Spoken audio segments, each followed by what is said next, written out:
Welcome in to a Friday edition of the Jordy Culotta Show, live here from the UDL, as we've got a lots to get to coming up on this morning's show. Thank you for starting your day with us and your weekend here with us. Off to a wet and sloppy start. It's wet out there. Humid. Roads are wet. Awful. Your garage, the walk-up is wet. Yeah, it's a little dangerous there in the walk-up. Watch yourself. Couple of more days here in the UDL. Yeah, right. Before we can get to the new DL, hopefully with some safer steps to get inside the joint. Coming up this morning on Friday's edition of the Jordy Culotta Show, Shea Dixon from Go247. There's a ton to get to with Dixon as we will talk about this recruiting class and what's going on with Brian Kelly, the LSU staff.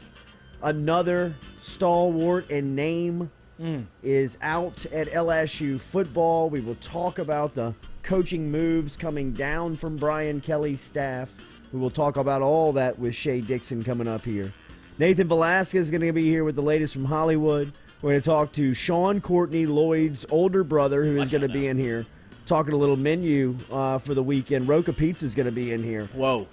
Serving us up some goodies before we get out of here on this Friday. And then we're supposed to be joined in studio by Alexis Morris, the point guard, fifth-year point guard from the LSU women's basketball team. She's supposed to stop inside the UDL. We're definitely going to have to walk her up, bro. Nice, I can't imagine No, sitting the point guard back, slipping and falling. No, twisted knees. At the Can't be having UDL. We're that. going to have to Sit put the her chair on out. Mikey's back There we to go. get in. Yeah, That Mikey would- might need to go get her on the street.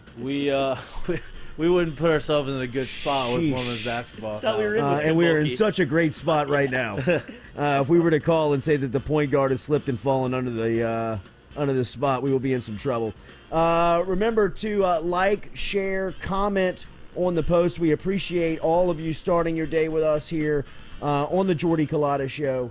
It is a very, very depressing start, a melancholy start. We were just talking about it coming into it. Demaryius Thomas, one of the great wide receivers over the last 15 years in the NFL, won a Super Bowl 50 with Peyton Manning and the Denver Broncos, tragically passed away in his home on Thursday night. It is a very sad story. In fact, locally here, Peter Wright, who is very well known throughout the athletic community. I don't know if I know Mikey has worked and does work with Peter.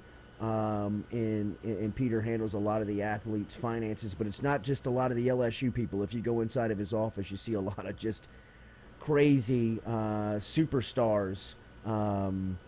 And one of them is Demaryius Thomas, and I know that his kids have become very close to Demaryius, and that was the first thing I thought of when I saw the news and felt terrible for that story. So rest in peace to Demaryius Thomas. A very sad start to our Friday, but hopefully we can find some smiles here. But that was did suck to see. Yeah. One of the great players over the last 20 years in the NFL passing away. 33 years old. Young.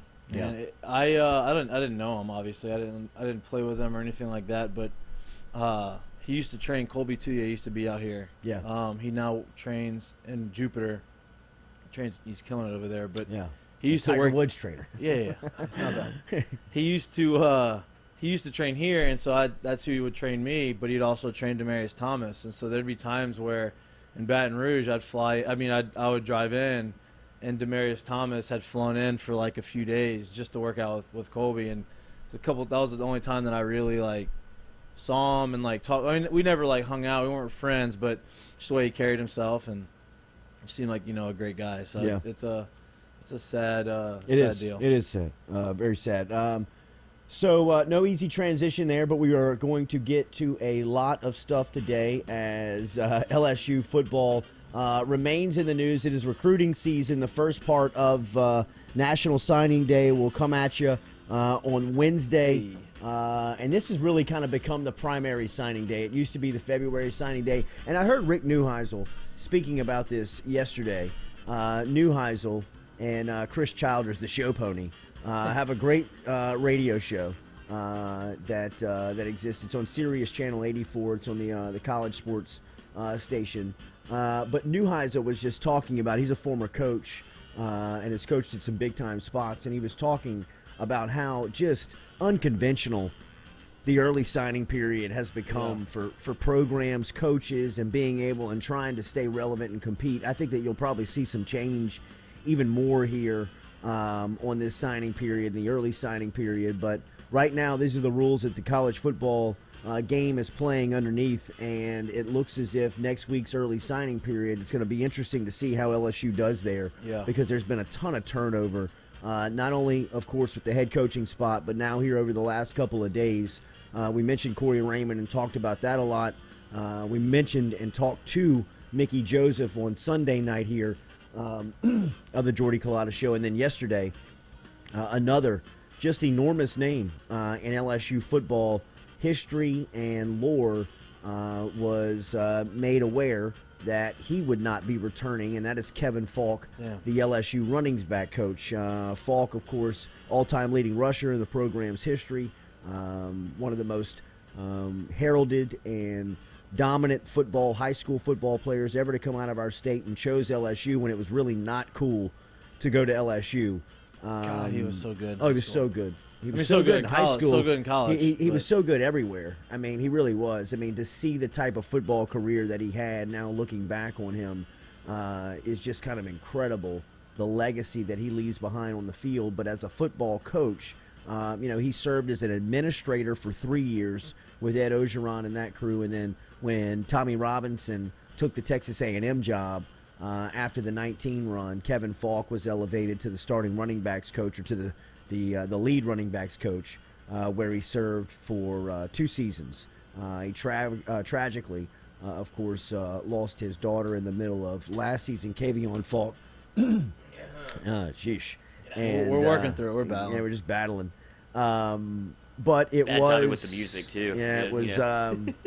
It was. I mean, look, man, that'll punch you in the gut when you see that story as an LSU football fan, that Kevin Faulk is relieved and not coming back. And it's kind of the same show that we did yesterday when talking about Corey Raymond and talking about Tommy Moffitt earlier this week and talking about Mickey Joseph earlier this week. Change is hard. Change is awkward. Change is weird. It's and messy, it really man. brings, difficult things to the forefront. It's hard when you're emotionally invested into something, like a lot of the fan base obviously is around LSU. And Kevin Faulk's name means so much to LSU football history. To see him, being asked to leave or not come back in a certain capacity is just tough to handle. I mean, it's tough to see. But like we've said, in this transition and through this change, this is where LSU is, and this is what LSU is signed up for. And Scott Woodward went out and has obviously told Brian Kelly through negotiation that it's your program. When you come in, you've got full autonomy to run this place. Whoever you see best fit in certain spots, you make the call. And right, wrong, or indifferent, Brian Kelly has gone through this process and brought in his people, and Kevin Faulk and Corey Raymond and Tommy Moffitt and Mickey Joseph don't fit in. And that's tough, but that is change. Yep. And if we believe in Scott Woodward, and we have consistently said here that we believe that Woodward is out for the best for LSU, is going to find the best for LSU. And I believe that he's done that, so I'm riding with Brian Kelly. And even though there's some things that you look at and you say, damn, you're getting rid of Kevin Faulk, you still have to say, all right, man, let's move forward. Let's see how it works, because this is the guy that Scott Woodward went out, found, and has put in place to run the LSU football program, and this is how he sees the best way to do it, and that's how we ride today. Man, what if Billy Napier comes in and says, hey, Kev, why don't you come? That's what you have to worry about, dude. No, I mean, look, Kevin, I grew up watching Kevin Faulk, so, like, huge fan of him. He called me on my birthday one time. Wow. When I was like, I don't know how old I was, 7, 8. That's Uncle Ronnie pulling some strings. No, there, it wasn't Uncle Ronnie. It wasn't him. But I got a phone call, and it was like, he was my favorite player at the time, obviously, and then he calls me, and it was just like, man, he could have done nothing else with like that, but that one moment I would have, remembered it. But he was only on staff really for 2 years. I think it's more about the nostalgia and the name and how much he's meant to LSU more than about the coaching part. So like, that was a joke about the floor thing. I don't think they'd come in and try to. I think he would only coach at LSU. I think this is the only job he would have probably ever taken, because I can imagine that Kevin Faulk's good, right? Like, I don't think he would need. He's not doing it for the money. He's doing it for the love of the university at LSU. Right. Unless he found, by doing it for the last couple of years, unless he found like, hey, I really do like this and I want to do this more, then of course. But yeah, I'm with you. I think initially it started out as him only just doing it just because, like, okay, I like LSU. If they're going to want me to coach, I can do it. 4 years he was here, 2 years in the personnel and administrative role. And in the past 2 seasons, he's been the running backs coach. But I think, moreover, when you think of Kevin Faulk, you think of number 3. You think of him dragging Florida defenders on that night in Tiger Stadium when they beat number 1. You think about him shaking up people in the open field on punt returns. You think about some of those magical moments that he provided. I wish social media was big back then. Bro, he was so like, good. he was way before his time. Way before his time. Oh, dude, with the hair? Everything. All eyes on 3. That's what I'm saying. That's like the Odell. Yeah, I mean, he was. He had so much swag to him, and he was almost, he was kind of like a Marshall Faulk, where you could put him at wide receiver, you could throw the ball to him, he could punt return, he could kick return, he played running back. Maybe perfect. If you wanted to put him in game. the Wildcat, he could throw it. I mean, he played quarterback at Karen Crow his senior season. He was as gifted as a football player that has ever come through the program. He set the state record in high school his freshman year with interceptions as a safety. Yeah. I mean, like, he's just, whatever he did on the football field, he's gold. I mean, Tom Brady called him his most favorite teammate of all time. Yep. He's in the New England Patriots Ring of Honor. He's got to be the only person to ever come out of this state to win a state championship in the Superdome. He was a part of LSU's 2019 team as an administrator, which won a national championship in the Superdome, and then his first Super Bowl in 2001, which he scored a 2-point conversion on a direct snap in that Super Bowl versus the St. Louis Rams. They captured the world championship. So, I mean, you think about the football life and legacy that Kevin Faulk has lived in this state, and there's nobody that has a richer, more defined football resume than Faulk has in this state.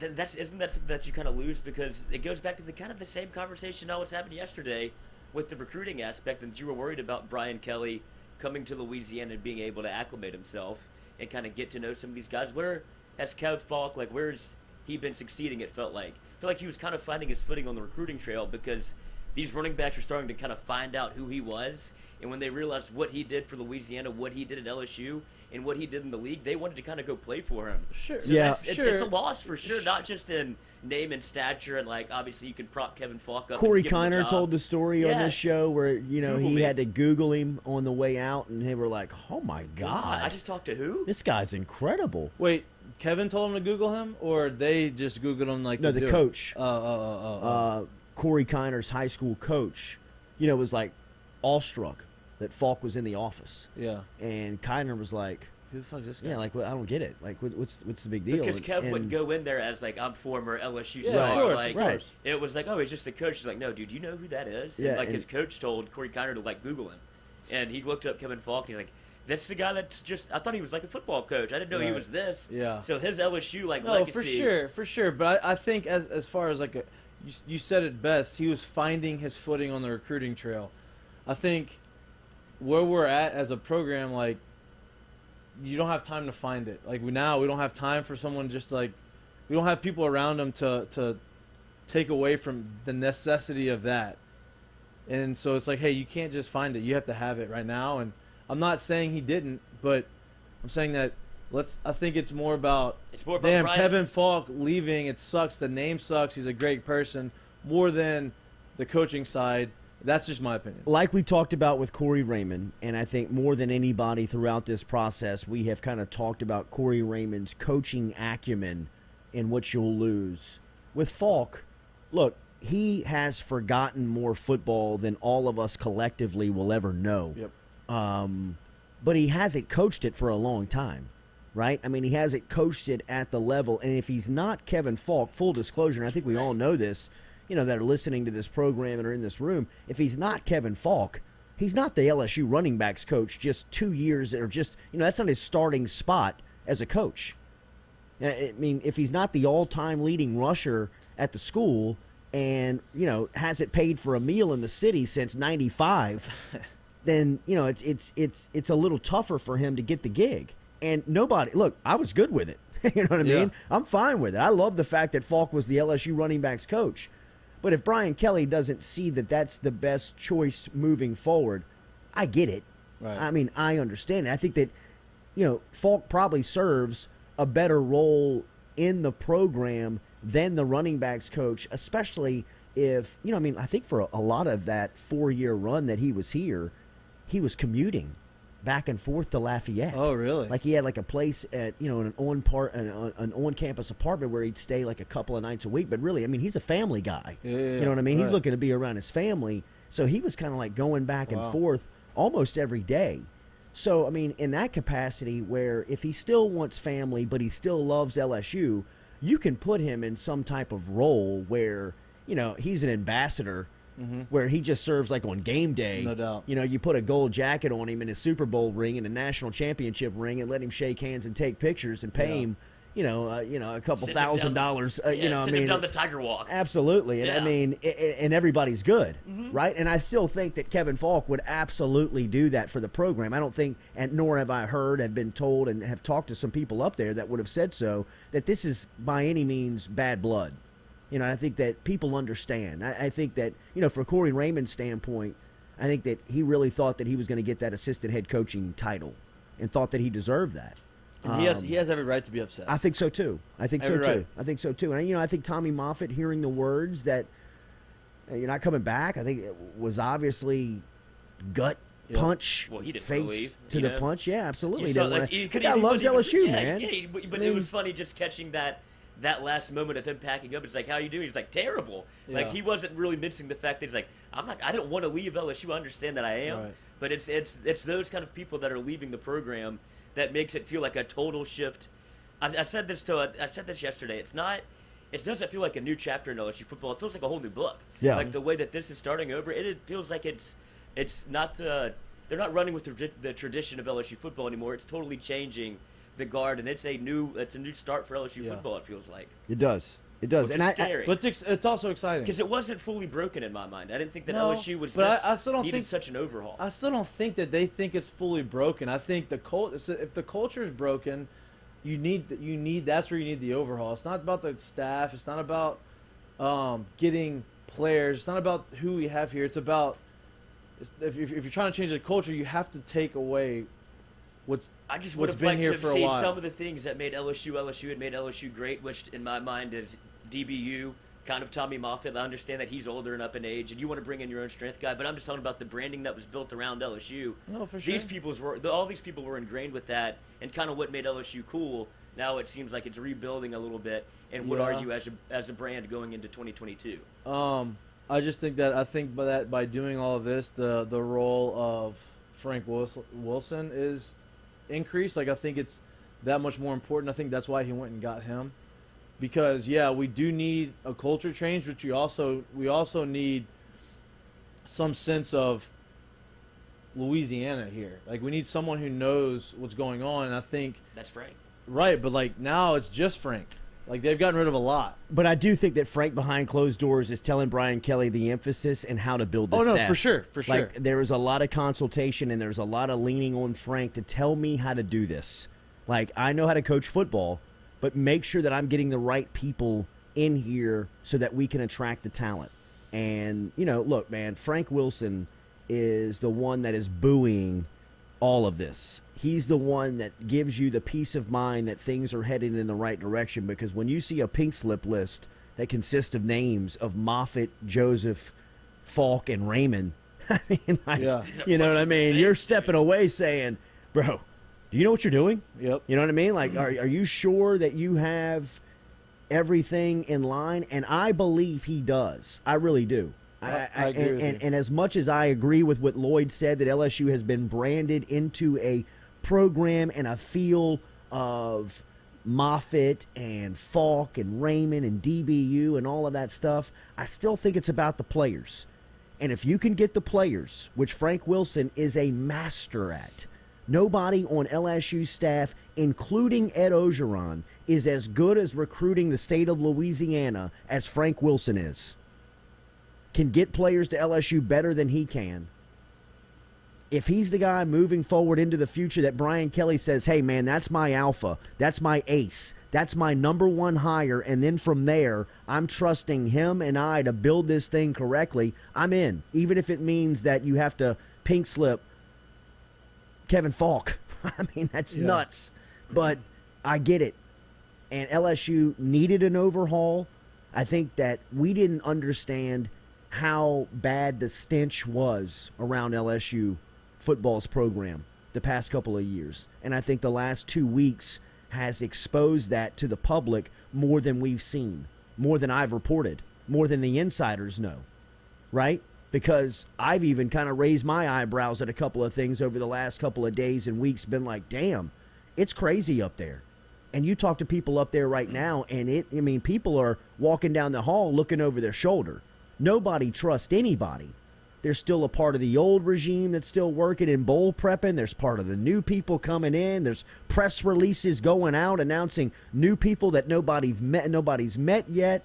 Brian Kelly's kind of in and out because he's on planes flying all over the state and all over the – it's just a very strange time right now around LSU football. A lot of people up there walking on just eggshells. To that point – there's coaches on staff that haven't been talked to about Brian Kelly yet. Well, right. He's been in and out of the building. Like, I haven't even spoken to the new coach yet. So, right. Where do you think that leaves you, and how much you want to bowl prep? Well, and to your point about it being nuts and crazy and nobody knows what's going on, we were saying the same things at the beginning of the year of the culture of that. And so you have both ends of it. It's crazy and nuts right now because we're trying to fix what was crazy and nuts early in the year.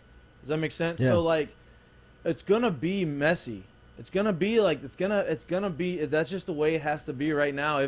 If the ultimate goal was to have a sustainable program and have a program to compete for national championships every single year, you have to change something that hasn't been working, and that is the culture of what LSU football had become up in the offices. And by doing that, you're going to hurt some people's feelings, and your fans are going to question and all of these things. But at the end of the day, it's necessary to get to where you need to be. Absolutely. You've got to create major change to move forward, and LSU football has been stagnant for the last 8 years, nine years, minus Joe Burrow. Look, man, look at what Joe Burrow did to Athens High School. Look at what Joe Burrow did to LSU football. Look at what Joe Burrow did to the Cincinnati Bengals. What's the common denominator at all three of these programs that are now championship-level places, or the places that he brought championship-level expectations to? I saw last night on Thursday Night Football, they asked Joe about his high school state championship game in Athens that he lost 42-40 in double OT, and he said he still thinks about that game every day. The only time he's ever lost one. Bro, you got millions in the bank. You got the best college football season ever on record.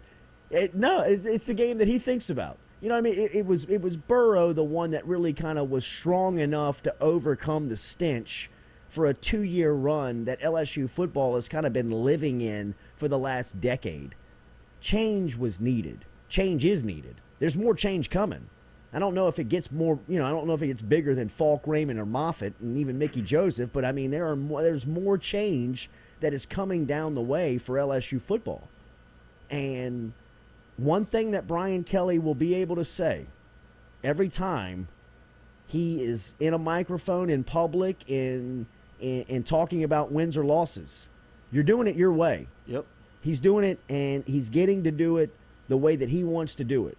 So if it's successful, hey man, you kind of congratulate and say, good job, good choices. But now if it fails, you can pounce. because these are the moves that he's making. If he makes these moves without the Frank Wilson hire, where's your confidence level in what he was putting together? Well, then I would be questioning, man, what? Okay, I don't think he understands what's going on down. I mean, I don't know if he could have done any better than he did for that position than Frank Wilson, Corey Raymond included. I know. I mean, if it came down to Corey Raymond and Frank Wilson, I know that this is it's easy to say right now, but if you'd have given me this scenario last week where you'd have said that Brian Kelly can score Frank Wilson as his assistant head coach, but in doing so he's going to lose Corey Raymond, I'd have said sign me up. Because to me, you can find a defensive backs coach at LSU. You know what I mean? Well, he already has. Well, I know, but I'm saying that you can find somebody that you can trust to coach that position. I can't find somebody that I know can get me the type of players that Frank Wilson can bring into the program, Corey included. And to me, it's more about that than it is even teaching technique. Now, when you get those players here, you want to make sure you're developing them and that they are on a trajectory where they can play on Sundays, and they can probably do that at a first-round rate. But moreover, you got to make sure you got the players. I mean, that's first and foremost. Make sure you can fill the roster out with guys that know how to compete, and Frank Wilson does that better than anybody that Brian Kelly could have hired. And when he made that hire, my confidence on Kelly went through the roof. And even pink-slipping Faulk, Raymond, Moffitt, and Joseph hadn't really messed with that. You know what I mean? It sucks, and it's something that doesn't make a lot of sense when you say it out loud. But for what Kelly is trying to do and for what I am entrusting him in the way to do it, you know, man, I'm with it. You're with it? I'm with it. Because that's what you do. You got to paint. I'm with it. You painted yourself in that. It feels a little bit like a Band-Aid on a broken arm with Frank Wilson, with all the changes that are occurring. Like, well, Frank will do this. Frank can do that. Frank, like, he's earning that associate head coaching role without a doubt. Here's the thing, man, is every time we've said, oh, so we need to make a change, we need to do this, it's always been a Band-Aided fix, right? Like, we need to change the offense, we need to do this. Well, we did it. It was to the greatest team in college football history, but it lasted 1 year because all the people we brought in to change that left. Yeah. Right? So, like, yeah, we thought that was going to be, like, the easy, quick fix, and it was, but it was just a Band-Aid because the culture of what we're trying to do didn't change. So sometimes Band-Aids, you rip them off, but then sometimes you got to go full-blown. You got to go under the knife, bro. Yeah. You got to have surgery. You got to have. You got to get some rods and screws put in there. Yeah, you got to get right, and then you're gonna have your therapy and your rehab on the way back, and you see all these guys come back, and you say, man, I learned a lot through this rehab. I'm better now than I was before I got hurt.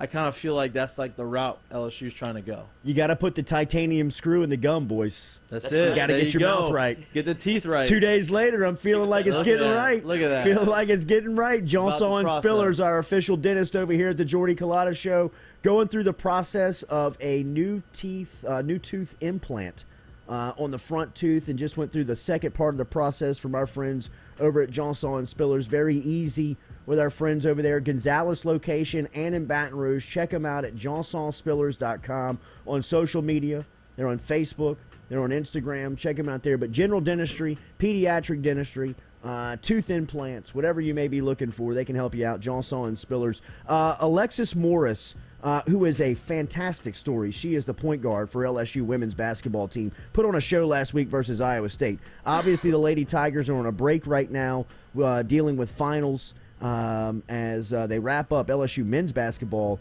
will be back on the wood Saturday night versus Georgia Tech. And then the ladies will be back on Sunday versus Texas Southern over at the Maravich Center. Alexis Morris had an incredible game versus Texas Southern. She had an incredible start to her senior season here at LSU. Her story is even more impressive. And Kim Mulkey threw her off the team at Baylor when she was a freshman. She transferred to Texas A&M and had a really good run. She had a stop at Rutgers before that. This is her fourth college that she's been to. Last year was a really good player at Texas A&M. She was deemed ineligible after some transfer rules, but she played in 20 games out of 28 last season, had 6 points, averaged 6 points a game. But the story of her getting back in touch with Mulkey when Mulkey made the move to LSU, and those two really kind of patching up their relationship, I think says a lot about, first and foremost, Alexis Morris, No kind of doubt. the growth that she's made over the past 5 seasons, but really the impact that Kim Mulkey can have on her players. It's kind of a two-way street and a really good story that Alexis Morris is going to shed some light on at some point here when we have her in studio. She was supposed to be here this morning. We got a really busy morning. Shea's going to be here. Sean Courtney's going to come in here and cook some food for us. We'll also talk to Nathan Velasquez about some Hollywood stuff. We got the LSU football stuff going on. So Alexis is going to come in another morning when we got really a good amount of time to sit down and tell her story about who she is and why she chose LSU, her relationship with Coach Mulkey, and it's incredible. I'm telling you, like kind of like the nuts and bolts of it. I don't know much about it. I'm looking forward to it. I didn't know much about it either. I kind of had been just kind of got the 30,000 view. You know what I mean? Just kind of like the footnotes of it, and once you kind of dig in and get to learn the story, it's incredible. And I don't want to have any spoilers. I really want to let Alexis tell it, and she'll be here at some point over the next couple of shows. She'll be here either Monday, Tuesday, or Wednesday of next week when she'll come in and sit down and tell us about that. But really looking forward to it, and it's going to shed some light on where this Lady Tiger program is headed, because right now you can feel it, kind of as we've talked about, LSU athletics really trying to turn the bow of this 200-foot tanker of the athletic program that they have, and trying to change the perception and the feel and the organization. All of that kind of goes into finding Brian Kelly and hiring Kim Mulkey and bringing in Jay Johnson, and hopefully at some point, extending Will Wade and Beth Tarina being in place already with the softball program, and kind of the direction of where they're headed. Alexis Morris is one of the bright and shining ornaments on that direction, because of players like her and belief in Kim Mulkey, and that's the type of talent that Kim Mulkey can attract. So Alexis was supposed to join us this morning. She'll be with us over the next couple of shows. Make sure and hit that like, share, comment button, as we appreciate you being here as you start your weekend here with us. A lot of Christmas parties this weekend. It feels like it's kind of Christmas party season. What's the dates this weekend? You say that. Yeah, it's. I think this is the about 10th, this one and the next next weekend. week. Next weekend. Yeah, next yeah. week's probably pretty crazy. Like next week, you have the Christmas parties within the week, like the Wednesday company- nights, all the the company Thursday parties. nights, the Tuesday nights, Yeah, Christmas parties. Because I'm at the age of no parties unless it's like with family. It's not like we don't get together, because not everybody has family like of my age group. Is that what you're talking about with like Christmas parties? Yes. We Yeah. just kind of see some friends and like kids are there, like, hey, how you doing? That Yeah. kind of stuff. Like, I'm not there yet. We don't. I haven't. I'm not. We don't. We don't normally go to a lot of Christmas parties. Really? We went to one last year. I'd imagine that Christmas parties all over your hood. Yeah, but we just have, man. Like when I come home for these 4 months, like we're always doing something. Like Yeah. every weekend you have football season, then you have weddings, then you have this and you have that, and it's the holidays, and it's like, man. So like sometimes like, even if we get like a invite or something, it's like sometimes we just want a weekend of just nothing. chill, But bro. luckily, fortunate for us, we haven't. I say fortunate, not fortunate, but we haven't really. We don't have a lot of Christmas parties, so we just don't go. Yeah. Do you feel obligated to have to do that kind of stuff just because you're in town for such a finite amount of time, to where you're I like, bet. God, I guess I have to do this. A little bit, yeah. It's hard to say no to a lot of Right. things. But like obviously being married now is a lot better. Like it's easier to say no now that I'm married, because Wifey. we have we have like Can't our do own it. life. Can't do Like it. Yeah. when it's just me, when I was by myself, it was like, what else are you doing? Right. You know what I mean? Like, I'm not doing anything. I don't know. And like, I don't know. Like, I want to do like, well, Yeah, I mean, you right. can do that whenever you want. You don't do anything. I'm like, well, and now I have a family. It's like, well, okay, we have kids. Obviously, there's the no's come in more. That's the best excuse. So, Yeah. at least from my friends that have said they have The kids. kid like, can hey, get you out of everything, bro. If you don't want to go anything, just blame it on the kids. Kid can get you out of Can't, everything. bro. I got the kids. Nothing better is like than like family vacations, where you've got everybody inside and like the kid's like, I want to go down the street. I'll drive him. Yeah. I'm taking him, the hell out of here. and absolutely, we're gonna stay forever. You know what I mean? I'm not even gonna drop him. We'll If walk. you don't, dude. in fact, I'm going to grab mine and his bags. I'm just going to put it in the back of the truck just in case we think we might take off. But the kid will get you out of everything, bro. Yeah. I mean, that is a built-in excuse No doubt. For yeah, everything. it's just how you graduate. You go from dog to kid. Like if you're like, oh, I have to go let the dogs out at home. Like, Absolutely. that's Yeah. that's an excuse you can use. And a kid, they're like, nobody's gonna buck Yeah. that. Dogs, they can say, well, they, whatever. You but just did kids, that. huh? They like they could be like, oh, you just let the dog out. Right. But kids, you can't. He had nothing to say. Remember City Cafe today for lunch. CityCafeBR.net and on the corner of O'Neill and George O'Neill. They've been doing it for 100 years. Great lunch specials and brunch on Sunday. City Cafe, proud supporter here of the Jordy Culotta Show. One thing that I am a little anxious about right now is players. LSU's current roster right now has me a little anxious on the open season that SEC coaches are taking target practice on the Tigers. I saw yesterday, and it was in the news, a couple of first-year players, including Malik Neighbors, Jack Besh, and Mason Smith. No Jack Besh. That's incredible, right? That he didn't make freshman All-SEC? Well, I guess they consider him a tight end.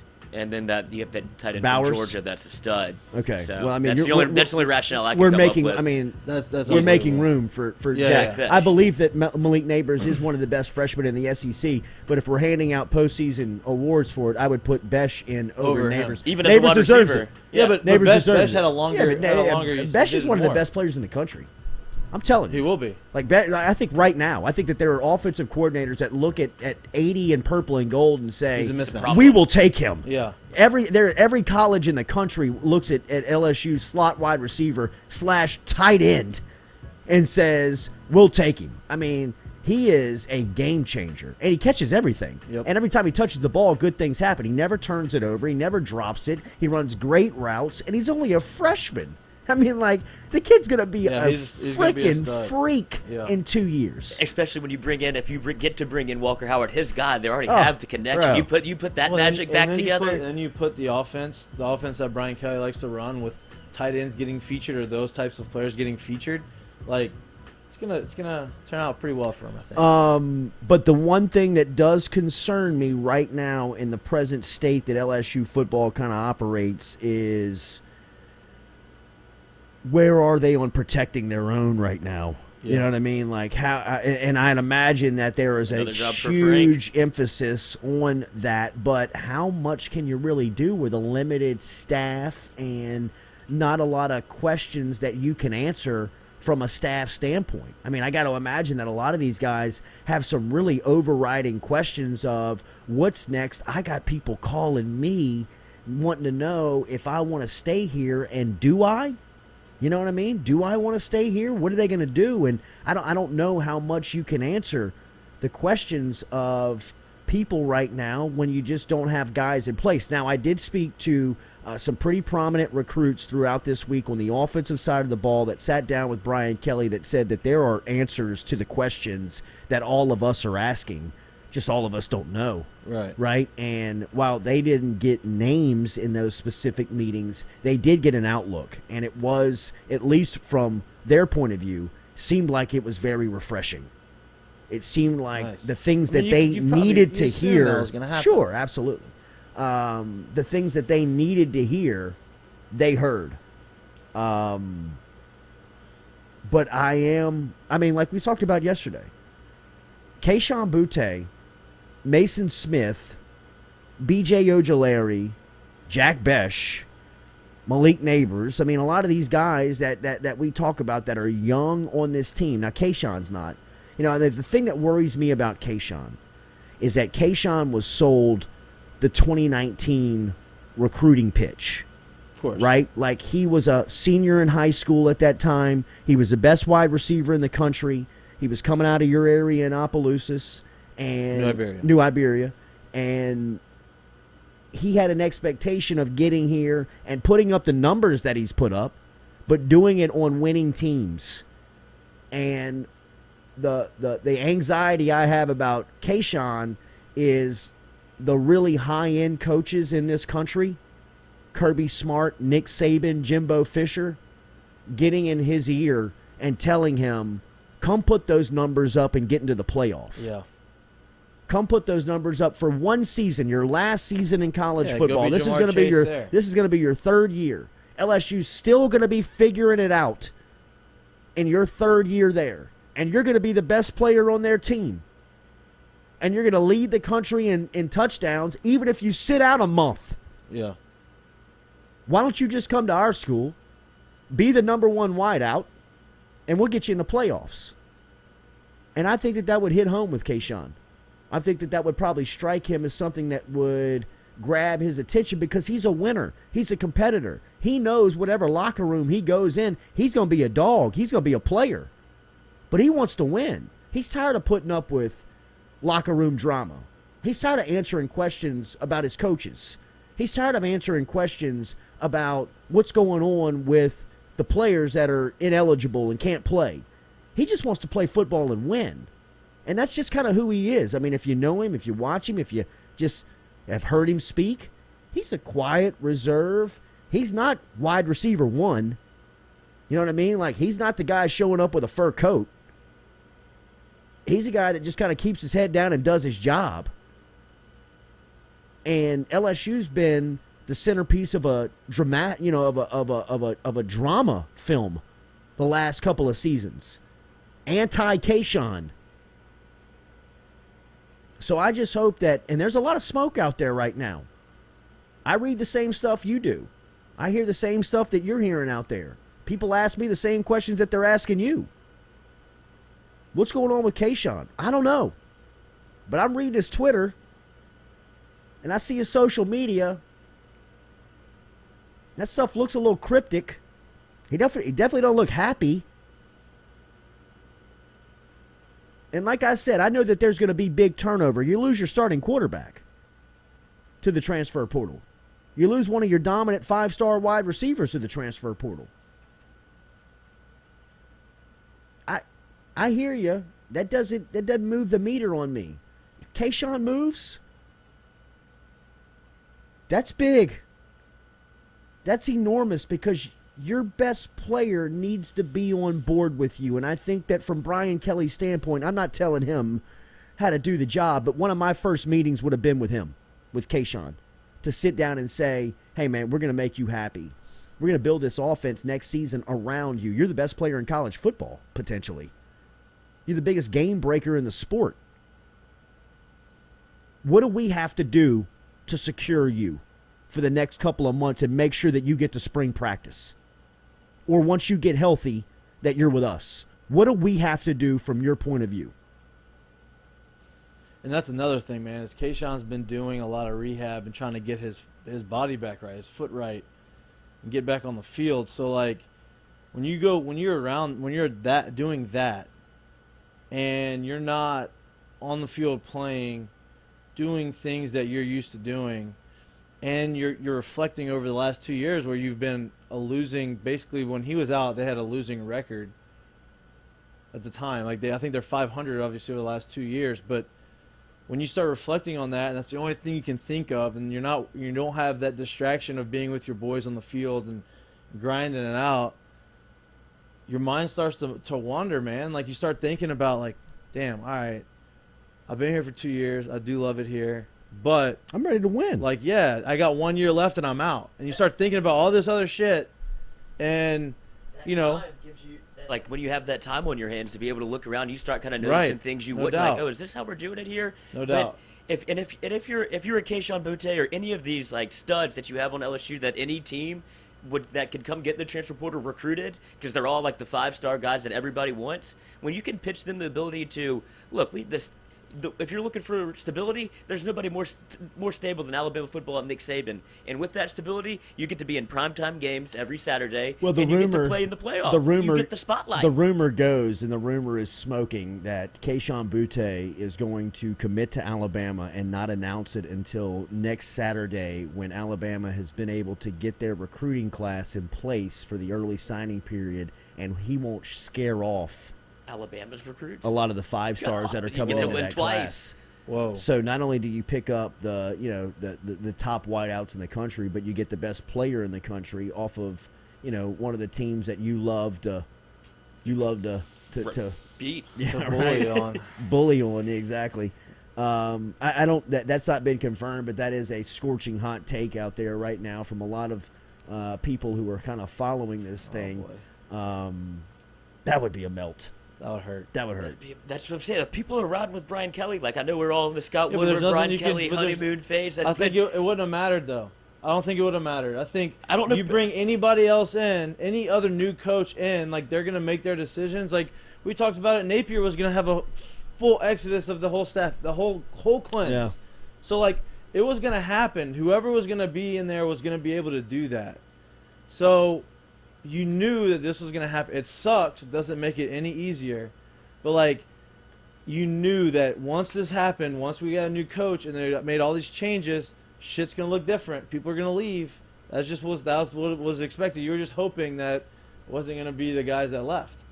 Does all of this that's happened in the offseason up to this point change your expectation for next year of what you thought? Because Brian Kelly is a win-now hire, right? Doesn't that feel like you're back into the game a little bit? But with the changes going on around LSU football and the staff turnover, doesn't that feel like you're not ready to win now? Well, it's a little bit of a reset. It's more of a reset than I think people were imagining. And definitely from my point of view. But I do think that you have what you need in place to be competitive and win in year one. I don't think that it'll be a playoff contending team. I don't think that they're going to be a championship level team, but I think that you have enough in place, and if you recruit well enough here over the next 2 months, you can get the young talent in place that really gives people, that gives you the urge and the security for the future. When I see Malik Neighbors and Jack Besh and Mason Smith and some of these young guys making plays, I say, okay, well, LSU's in a good spot. They're not a terrible spot.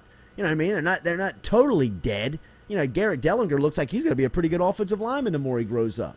The portal, too. And he definitely got the portal. Yeah. So, like, I think he's going to have to hit on those portal guys to win now. If we want the expectations to win next year, the guys that come in through the portal that have experience have to be, like, dudes, legit, Do you think that's where he makes more of his moves than he does in recruiting? Because no, I think that you have to get all 25 and that you have to get all 7 transfers. I think that you need every single scholarship that you can hand out this year.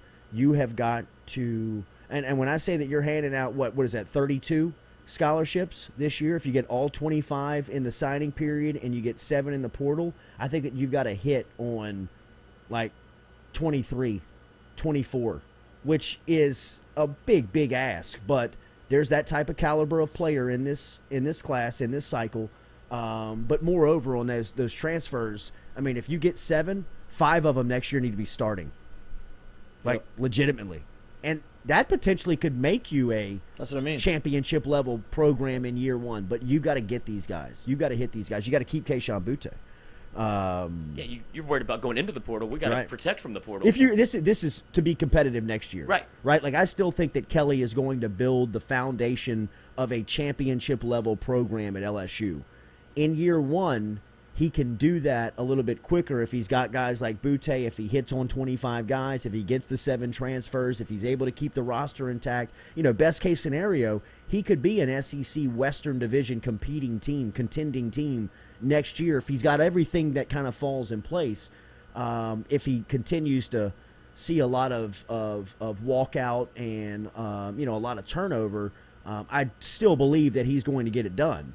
His timeline just moves a little bit further back when you look at this. Yeah, that just makes me wonder how patient, because you saw what LSU fans just did in a 2-year window where they fire Coach Edo after winning a national championship in 2 years. So you talk about a timeline. I'm concerned about how that could go down in Baton Rouge and how this could be a little messy at the beginning for LSU fans, because the patience is not there consistently in Baton Rouge in my mind. Here's the thing, though, is like, are we going to be competitive? I think we'll be competitive next year no matter, like, with what we're at now. I think we can win 9 games next year. I know people aren't going to be super pumped about that, but, hey, 9 games are better than what we've done the last 2 years. And I think that second year after that, then we're competing for playoffs and national championships again. But I don't think that we're going to be 500 next year. Like, I think that we'll compete. We'll be like A&M was this year. You know what I mean? Where we're good. We have the guys around. They're building something. We're going to be building something. We have a couple big wins. Like, that's when I think of competing next year, that's what I think of. Let's talk recruiting. Let's talk LSU. Shea Dixon of Go247 is going to be inside of the UDL next here. Remember, Daily, we're brought to you by Cajun Ready Mix Concrete, CajunRMC.com. Cajun Ready Mix provides concrete for your residential, municipal, or industrial project. No matter what you're looking for, get in touch with Cajun Ready Mix. 9 plants around the greater Baton Rouge area, which means that they can get your concrete to you on time to the exact specification. Cajun Ready Mix, CajunRMC.com, CajunRMC.com. LSU for life. Jordy, you wanted Ogeron out. Now you're hating Kelly. Hypocrite much? Shut up. Get a life. Jesus, man. I'm just giving you a scenario of the fact that they might lose their best player in year 1. I'm fully supportive of Brian Kelly. He's going to get the job done. It'd be a lot easier if he had Kayshon Boutte this first season. Don't know how you can argue against that. I mean, good God, man. The Chicken Littles out there is amazing in LSU's world. We'll be back. Shea Dixon next here talking recruiting.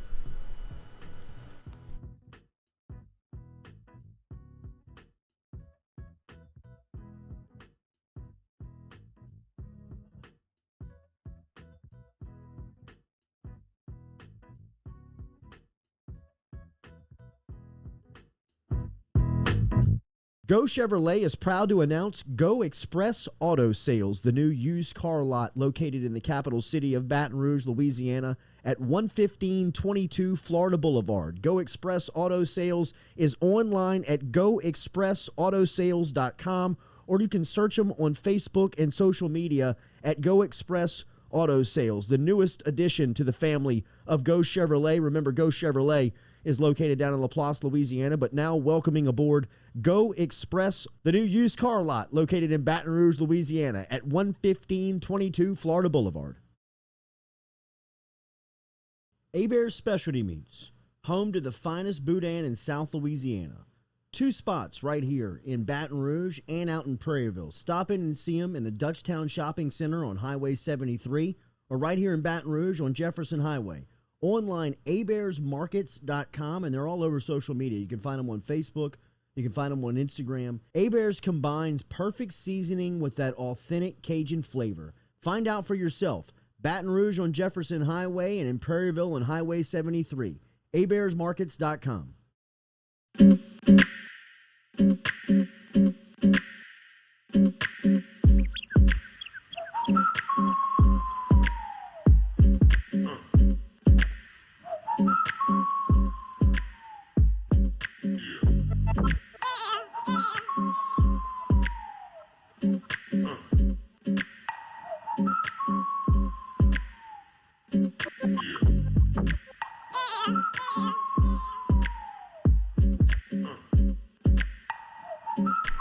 Welcome back here to the Jordy Culotta Show. As every day we are powered by GoFlow IV. Remember, our friends over at GoFlow are located on Jefferson Highway. I was over there yesterday with getting my I got the glow yesterday going into the Christmas season weekend, boys. You look it. Thank you. There are memberships available over there. If you are suffering from chronic dehydration, if you're looking to upgrade your athletic performance. Shay, you've been under the weather for the past couple of days. You've been sick. It's just been the get hot, get cold. If you need to get over to GoFlow, let us know. We can get you in there with a little treatment. They are Baton Rouge's premier medical spa, specializing in IV hydration with treatments of vitamin infusion. GoFlow IV, GEAUX, flowiv.com. Stick around. We are going to eat food from Roca Pizza. Compliments of Sean Courtney, Lloyd's older brothers, cooking up some goodies for us this morning here during the 8 o'clock hour. Absolutely. That is a fact. Cut from the same tree. And then at 8:30 this morning, we'll get the Hollywood latest from Nathan Velasquez. But now we talk recruiting, LSU football. At the center of it is Shea Dixon. Go 247. My man has been busy the last couple of weeks here. There is news still continuing to come out of the program, and there is a tons to get to. His recruiting National Signing Day is less than a week away, and official visits coming in. Good to see you, buddy. Good to see all of y'all. Merry Christmas. Love the kicks. Biggest piece of news that you've heard from LSU football over the last 72 hours? What's the biggest thing that moved you since Monday? The Frank Wilson being hired news would sit at number one. I mean, it takes you back to the 2010 to 2016 range of when people were covering recruiting. That was sort of like the heyday of the modern era after they had won a couple of national championships. They were getting into a third back in 2011, rolling, recruiting Louisiana guys. And look, I thought whenever Brian Kelly was hired, if you're 30-plus years as a head coach, but you've been in the Midwest and the Northeast that whole time, and now you're going into the SEC, and not just that, but then you're taking over at LSU, and you've got a base like Louisiana, we immediately thought, okay, he's going to need to retain this person. He's going to need to go out and get some Louisiana recruiters, whether, I mean, they threw around Hankton at Georgia or whomever it was, right? Terry Joseph's name was thrown around. And then you come up with Frank Wilson. That's about as big a...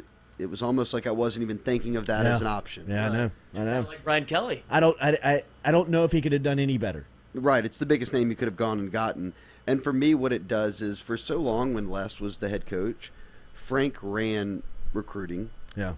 Frank sort of ran a lot of inner workings of the program. They've got that side all figured out now. Brian Kelly's a solid head coach. He knows how to run the building. You got a guy like Frank running recruiting. You would imagine you're going to be recruiting at a pretty high clip here. I know he's not given much time right now.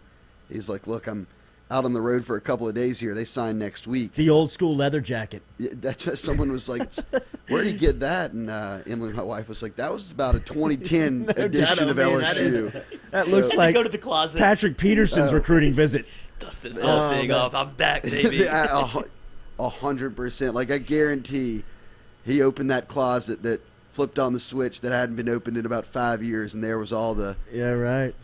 It's Batman old school. It's Batman going back to the Batcave. Yeah, right. I think Stringfellow put an end to a number of those outfits, and here they are. String was cringing looking at him in a couple of pictures. Does he have enough time to make up? Well, I know he was down in lost? New Orleans all day yesterday, and he got a sense that they were, Aaron Anderson had flipped to Bama a month and a half ago or whatever, and he met with him. But I think even then it's like, okay, well, Bama's done so much work on him up to here. I'm a bit behind. Your man Shaz Preston, he was in home with last night, and the Preston family. Shaz's older brother and Frank's son are friends, so they go back, and he's going to get in there and shoot a shot, But right now, if you're pushed up against signing day like this, right when you're hired, you've only really got like one bullet. It's not like you've got a full chamber here. Yeah. Not a lot of time. And then Shaz is going to Bama this weekend. So I think you got to almost try to convince him not to sign anywhere next week and give him some time. But we'll see how that goes. Yeah. But give this new staff, certainly Frank, a year on the recruiting trail. I'm sure things are going to be a bit different. I was going to say, what are some of the buzz that you're hearing of Brian Kelly since he's been announced at LSU and the impact that they can make, not only in this short term, but I guess overall on the recruiting trail? I mean, I talked to Coach Sim over at Catholic, and we talked to a couple of. I mean, he went by and saw Trev Faulk, went by STM. Let's see, LCA. They were at Lake Charles College Prep. I know Frank was. Madison Prep here in town, Catholic here in town. Kelly's actually speaking at the Louisiana High School Coaches Association clinic today, I think at like 10:30 over in New Orleans, so he'll be able to get in front of a lot of coaches then. But from talking to, and I thought too that at Lake Charles College Prep, their AD had given Sonny some quotes, and he said, look, and Sim said a bit of the same, is we won't go into everything he talked about, but it was not that this is a rebuild, but we're about to turn things around and do things different than they've done them before. And I know that they've talked about, look, it's tough when you have a Kevin Faulk, when you've got a Corey Raymond, when you've got Mickey Joseph going to Nebraska. Kelly, I think, really understands, okay, those guys are loved around here. But with change, it's not easy, right? And I think he sees that. But I think Sim brought up a good quote of, he was like, look, I'm a little old high school ball coach in my first year, but things were rough for me at first. This summer, I was part of that transition when they were having to give up state titles. And Catholic goes off and plays a gauntlet of a schedule that nobody expected them to get past. They go 11, 12-1. They beat Jesuit. They win state.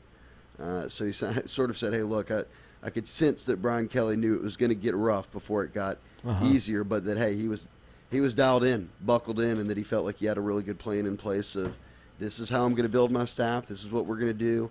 This is the kind of kids we're going to recruit. And then we'll see, look, judge them by wins and losses. That's how ultimately every coach is judged. This class of 22, we've talked about it for so long. what's the true outlook on how they can finish here?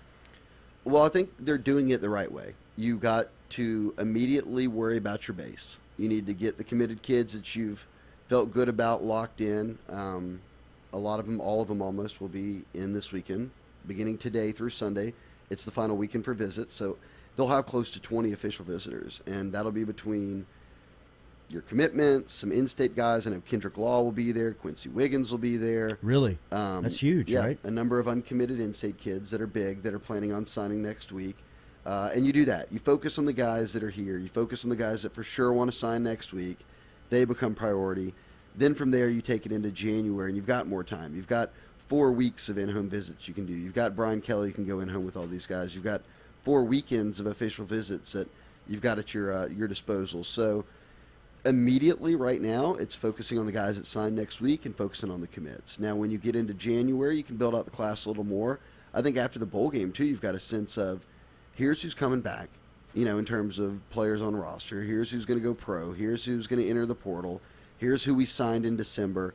Then you can move forward, really prioritizing how do we want to finish out the high school crop in February. And maybe most importantly, and this will be interesting to see because at Notre Dame, Brian Kelly, they were really only taking portal guys that were grad transfers. And academic hurdles are much different at Notre Dame than they are down here. And he's talked about that. He said, we're going to have to go heavy in the portal. And I think that'll be, we saw them offer an offensive lineman out of FIU this week that was in the portal. He's got a bunch of big offers now.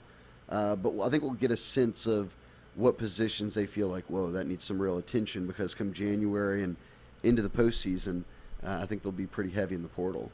How many recruits do you anticipate signing next week, and then how many do you anticipate waiting until February? Right. So they're down to 11 commits right now, and I think they're not even in the top 20, maybe right at 25 in the ranking. Now you can move up in a hurry when you start knocking off some dominoes, but 11, I'd expect those guys would probably all sign. Then you add, let's just say they get a Kendrick Law, Quincy, someone like that. You're adding a few more guys that can go early. I would cap it out at around 15. I bet that they sign 12, 13, 14 guys next week. Leaves you about 10 or so spots open for February. And then, again, you could fill those with high school guys. You can add some transfers that way. But you can still ultimately, beyond that 25, get up to as many as 7 transfers. So I think it'll be a lighter signing day in December than we're used to just because of the circumstances. But then come February, it'll be a way more exciting February than we're used to because we've gotten into that groove right under O. And I guess really the early signing period is O as head coach that whole time since it's been in existence. They would try to sign everyone then. You just want it done. And there was no major staff shakeup that was standing in their way. So they would sign 20-something.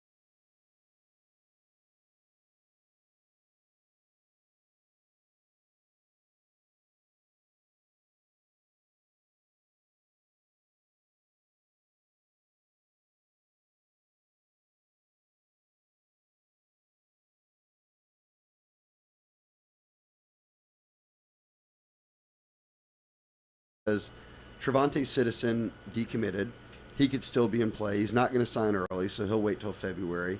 Frank and them went over and saw him, but if you're saying you're going after Citizen, you probably want one more back. It doesn't seem like Le'Veon Moss over to Strum is going to wind up at LSU.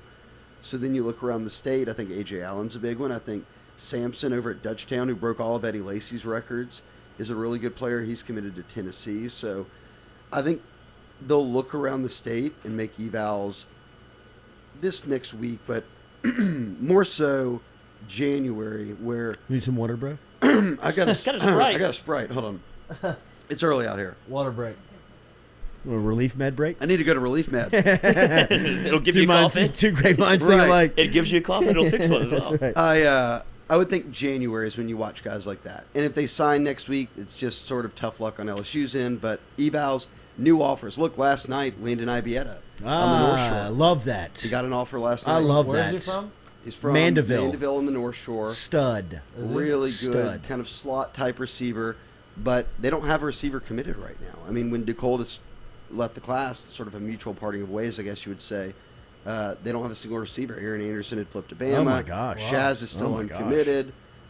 Jake Johnson obviously was a tight end, but he's out now. So in terms of a receiver, they don't have one. So I really love that offer. I do too. Yeah. He's been committed to Miami. They've Yeah. got staff shakeup. So, and that offer came out from Polian, who was the newest hire they had, but I think he had recruited him at Notre Dame and said, "Let's make a move." What are you hearing about Kayshon?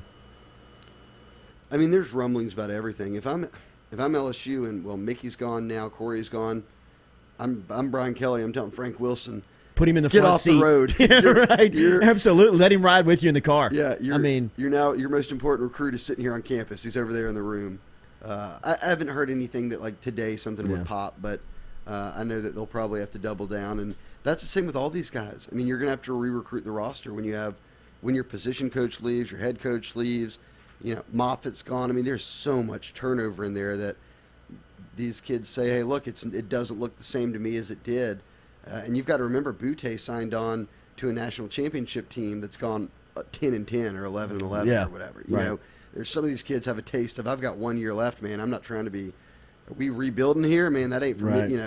I need to go out there and try to win. I'm not saying Boutte's saying that, but that's sort of what you're having a battle right now. I said that in the first hour. I mean, you forget he was recruited in 2019. Right. When you're looking at Joe Brady's offense and Jamar Chase and Justin Jefferson set, SEC records, and then you get here and you feel like you're a babysitter, for 3 years. So there is definitely something like that.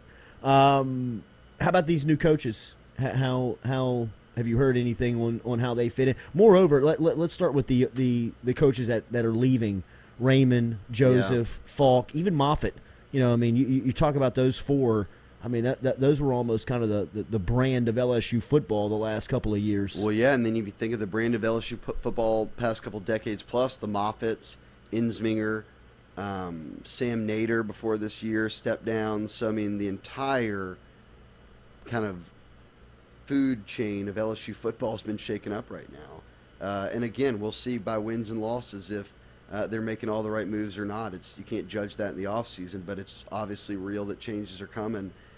It's wild to look at a staff that doesn't have Insminger and Raymond. I mean, Insminger was the longest tenured one for 10-plus years. Then you've got Raymond, who just hit 10 years. So that shakes things up. It'll be weird not seeing – it'll be even more weird seeing Raymond in blue and orange on the other sideline when you're playing. No doubt.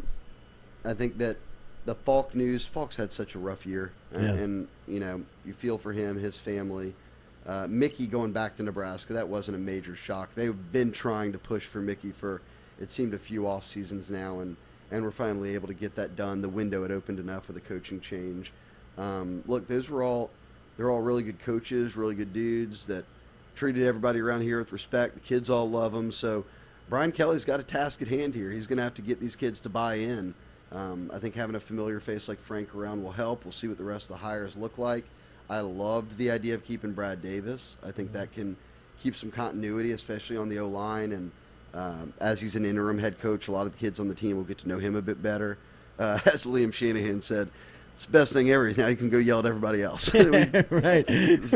Spread that love out a little bit, Coach. Tom Granning says, so who is coaching the bowl? Do they have a clear idea? Yeah, Brad Davis. No, but I mean, like around the building, I mean, what do you expect in this bowl game? Nussmeyer to burn a red shirt. Who's going to play quarterback? Lloyd. Yeah, you give me a couple snaps, guys. Let Brucey play. Matt O'Dowd. I don't know. I want John Trey. Some John Trey. I'm assuming that John Trey wants John Trey. Yeah. He's advocating for himself to get out there too. That'd be awesome he's all to see. in.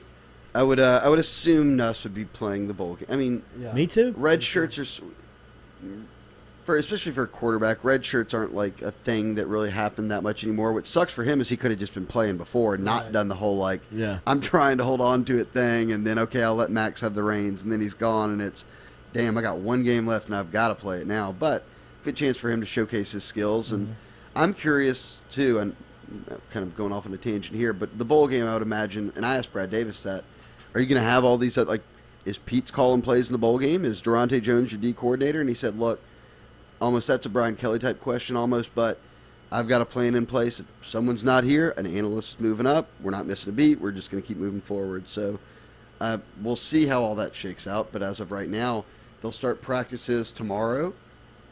All those guys are still on staff, so kind of just got to keep preparing. You have an expected landing spot for Max Johnson? No, I saw South Carolina was getting some buzz. I think naturally people just presumed Florida State would be in it because their dad went there. I saw Tennessee was getting a little buzz. Does it matter where Jake's going? I think they're going somewhere together. So it's going to be... I would imagine that's what they're doing. Florida for sure. State. Yeah. First game of the year next year for LSU. That would be very interesting. Is it? Oh, I forgot Is it? about Wow, that. in the dome. In the dome. Wow, I did not know that. Wow, Max, what a no. What a nugget by you right there, Lloyd. That's what happens when Sweet the sound drop goes in. out. Sweet drop in right there. It's wild, man, this LSU program right now, covering it over the last couple of years. This is the biggest changes we've ever covered since Yeah. we've been on the beat. For sure. You know, even when Les got here, there was some staff changes, but not to this degree. You know, Moffitt, there were a lot of people who stayed around. This is sort of like a massive change.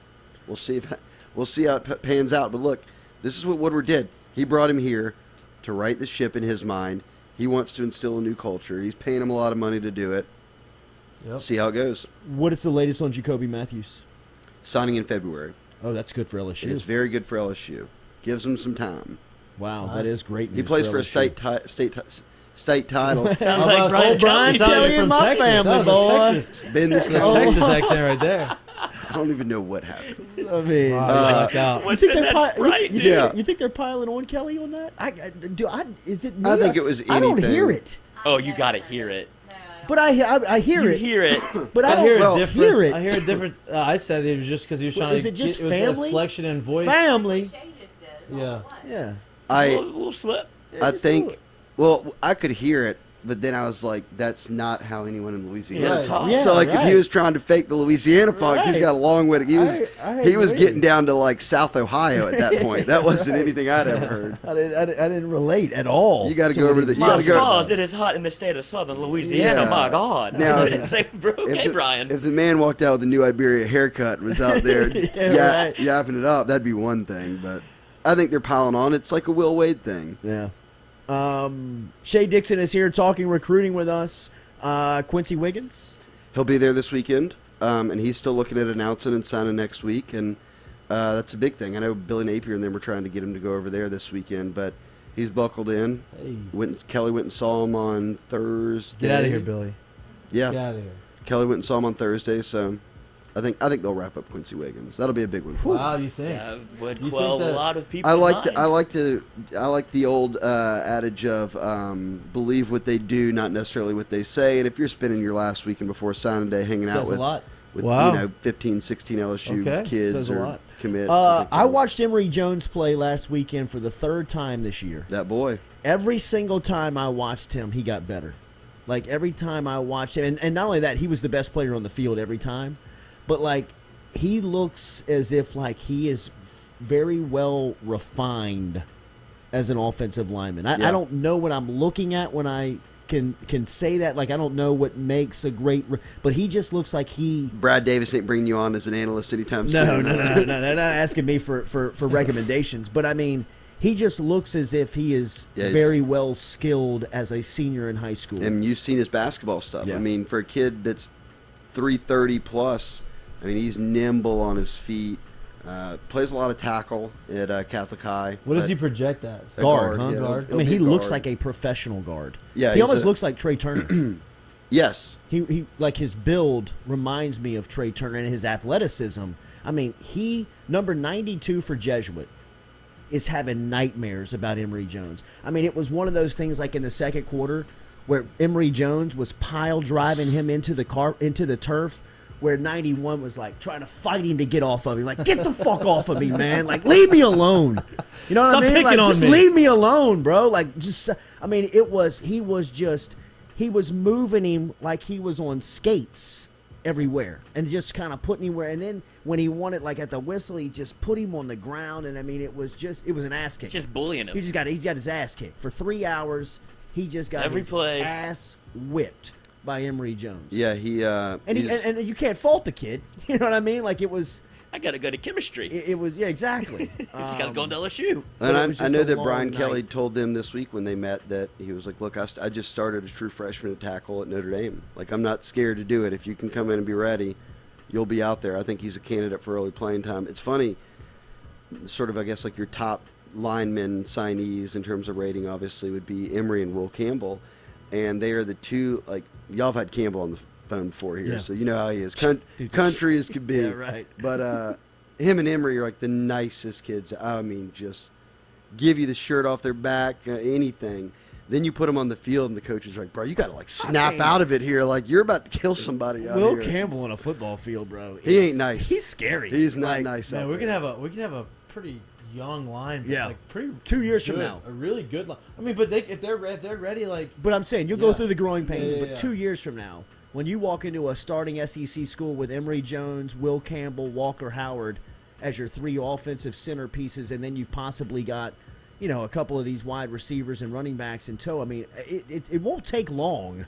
If you got Trevante Citizen out there, you got Jack Besh, you got Neighbors. I mean, it shouldn't take that long to get it right from LSU standpoint. Do you anticipate that? I mean, even as much as he knows he's got to rehaul it. I mean, I think there's a what do we call it? Not a rebuild, maybe a rehaul. I'm not sure. A reload.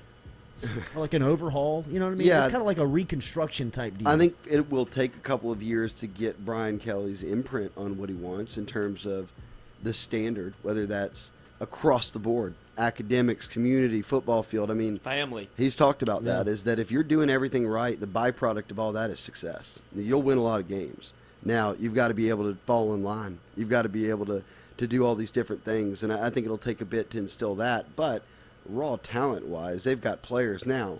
They're short at some spots. I don't think this is next year. I think you could still look out there and say, damn, they're hurting at X, Y, and Z. You can try to fix it in the portal all you want, but it doesn't matter. It's, you know, doesn't 100% mean that it's going to work out immediately for you. So I would not be surprised if they lost some games next year that you'd be like, they should win that game. But I think they'll get into a groove and start clicking. Kelvin Banks decommitted from Oregon. Yeah. Good news for LSU? Good news for anyone that's not Oregon. I mean, try to get back in there. And I know they have. They've been reaching out and all that. So what we'll about see. the cornerback in Houston? Denver Harris. Did you hear Tack Miner? Oh, no, what'd he say? We had him on today. We had him on. Was this before or Wednesday, after Corey's Wednesday. news? It was the day of Corey's news. It was the morning of Corey's news. Okay. And they actually had an official set up. Correct. LSU has an in-home set up with them this weekend. LSU's going in-home with them. And Tack did call me after the Corey news like, man, what the fuck, man? What is going on over there? I thought they had a really good shot like at he was the quietly leader. pulling that one off. Me And too. I don't know if they still could, but Yeah. I think that Corey had that one sort of in his back pocket almost. It was real quiet. Dad recruiting for LSU. Right. And I think a lot of people didn't know that. No. That was really only being Well, he talked told about here on this show. He told the story of Jimbo Fisher going in his house. And Jimbo pulls up, and he's got the LSU flag waving outside his house. And he walks in, and Tack's got all of his jerseys, framed on the wall. And Jimbo's You like, got to be kidding God me. damn, who Yeah. lives here? Whose And house he's am I like, in? what's up, Coach Tack Miner? He's like, Tack Miner? He's like, pack up, man. It's over. Let's get the hell out of here. I mean, it was a great story of Jimbo going in there and That's figuring really out funny. that Denver Harris is Tack Miner's stepson. Oh, but man. I'm with you. Like, talking to Tack the last couple of weeks, it seems like LSU had done an incredible Yeah. job, kind of like under the radar. It was real under the radar, which is always kind of how Corey worked, which was don't put it out there too much. Yeah. But we're in a good Just spot. shock type him on thing. signing day. Right. I know it did, and it kind of it was set up to get a couple other corners, and he was in the mix with them. So it almost come down to I think it was like A&M LSU maybe, or I can't remember if Texas was still in the mix, but like every team that got cut, all of a sudden LSU still sitting there. But for that, the Corey news could not have come at a worse time. Yeah. Considering you're a Is he week out from signing signing early? day. Yeah. Yeah, I think he is. Yeah. He's playing for a state title this week against the number 1 wideout in Texas, who's an Ohio State commit.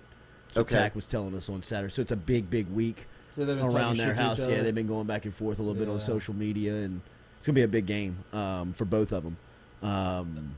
Shea, do you think that has the state of Louisiana ever felt more open in recruiting than it does right now? With just the people that have left Louisiana, you have Billy Napier going to Florida. He knows how to recruit Louisiana. Corey Raymond leaves Baton Rouge to join him in Florida. He has inroads in Baton Rouge, obviously. The big thing was to put the fence around the state. Does it feel like it's more open for poaching than any other time that you've been around?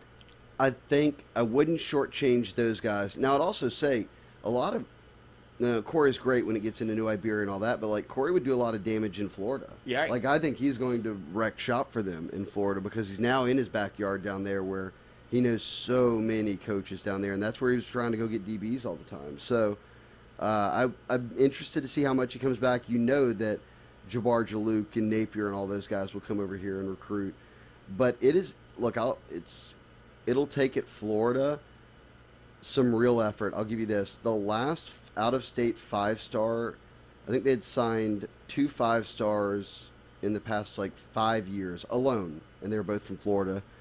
2 guys that didn't even ultimately pan out. It was 2015 or 14 was the last time Florida signed an out-of-state 5-star. Wow.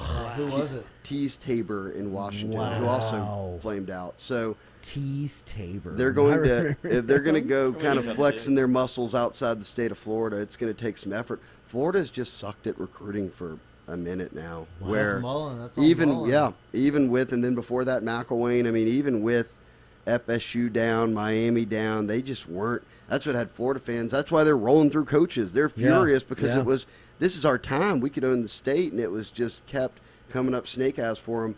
But Lloyd, I think to answer the question about it, the Frank hire throws a wrench in that, I think, because you know that Frank knows, all these guys think they're going to come in here and get these guys. All right, let's see. I mean, what makes him so good is he takes all that personally, and then he's going to be up all night working everybody he's ever known to make sure the kids aren't leaving the state. So I think it will be interesting to see because there will be competition. And look, Bama and Pete Golding has recruited the state like a champ. Right. Yeah, I mean, he is a beast on the recruiting trail. Defensive coordinator?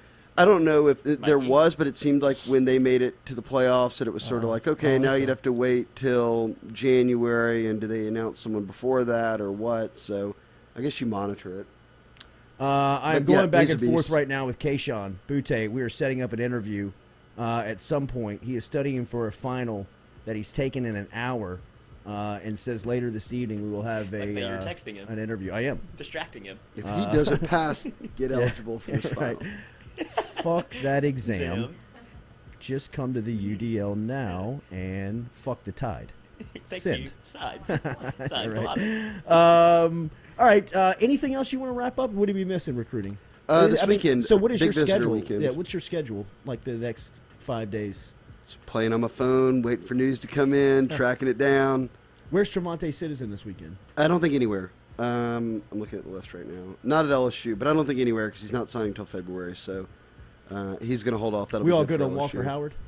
I think so. He is on this list, right? Yeah. That's a Mikey question. What's going on? Lafayette never turns on LSU. People need to remember, when was the last Lafayette guy that left football, high-level football player that didn't play at LSU? Golly, man, I can't even think of one. That's a very good point. That whole area down there, really. Yeah, New Iberia, all the little, kind of the whole Acadian area. Honestly, I feel like the guys that go out other schools that are from the south, Acadiana area, they weren't very highly, they were from a small school that they didn't really have too much hype, but everybody that played against them knew they were going to be really good. They just didn't really. They're at some small obscure school that nobody really. Right. They didn't play against anybody, and they go out there and just kind of thrive. There's a lot of good athletes down there. Yeah, I think he'll be in. Remember, his best friend is Jack Besh. Yeah. Jack Besh and the words transfer portal will never be entered in the same sentence. I mean, this dude's probably out getting more LSU across his back at the moment. I mean, he is all in. So I think Walker wants to link back up with him. And look, with Max gone, they're down to Nuss, and then you'll sign Walker. 2 scholarship quarterbacks is still not enough. I'm not surprised that they're going to look for someone in the portal that's like a backup or at least can build some depth for him. What do you know about Mason Taylor? South Florida. Jason Taylor's son signed as a tight end. So now he becomes kind of a commodity in this class, right? I mean, he was kind of an ancillary piece to Jake Johnson, but now he's the only tight end in the group. He's a 4-star too. He's a pretty good player. Rated. And St. Thomas Aquinas, they pump out players. Year. He's on the list for this weekend. Okay. I'd heard he was going to try to stop in at Bama. I don't know if he is or isn't, but you're right. With Jake Johnson gone, think about it. Jack Bech is a wide receiver. Yeah, you don't need to be playing him at tight end anymore. Like, don't do that. The most out of position player in football, all levels. You've got Jack Mashburn, who was a walk-on, and in terms of scholarships, you've got Cole Taylor, who I think may have been just banged up or just wasn't playing after Mashburn kind of got in there. But that's your tight end scholarship list right there is Cole Taylor. If I'm Mason Taylor and Jake Johnson's gone, I'm like, I'm in. Was signing day this week? Like, I mean, when can I? Can I get there today? Because he can come in and immediately be in the 2 deep. I mean, in theory, right? In terms of scholarship guys. For whatever reason, it's always looked like Harold Perkins has loved LSU throughout this entire process. You know his uncle Alvin, right? No. Oh man, they're from New Orleans. Okay. So they were a Katrina family that ended up in Houston. Okay. But Uncle Alvin has been in LSU's corner.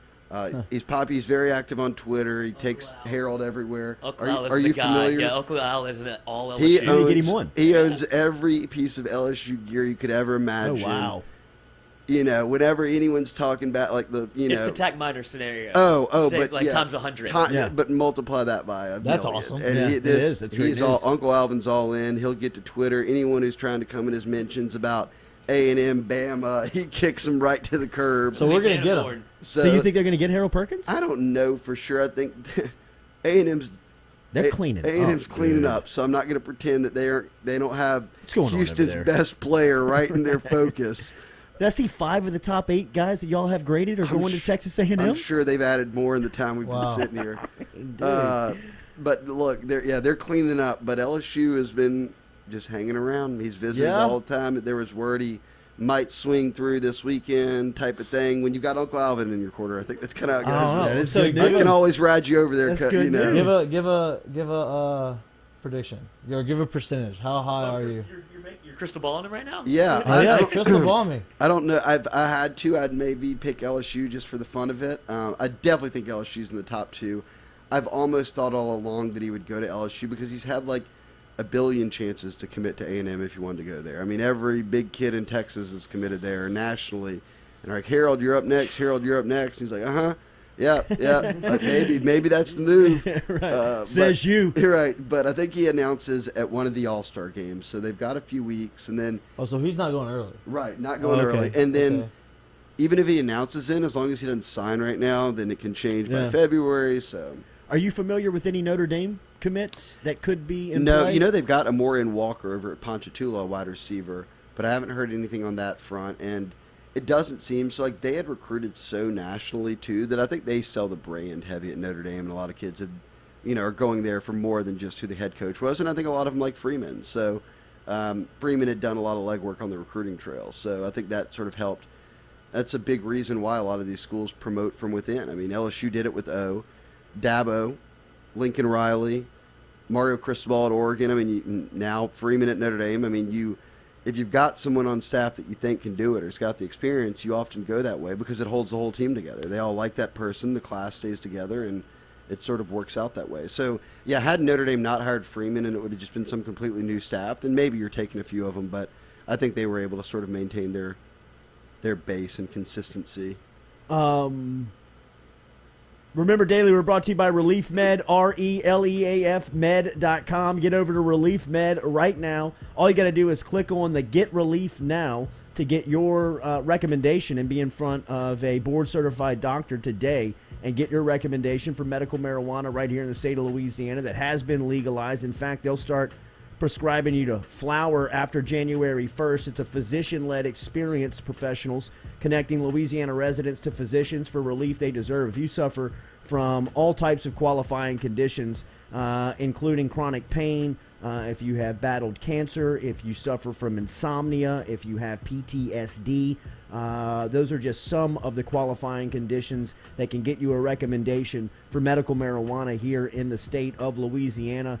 You must qualify for it. Get over to Relief Med to find out if you do. RELEAF med.com. Get relief now over at Relief Med. Get Relief Med today. What about Travis Etienne's younger brother?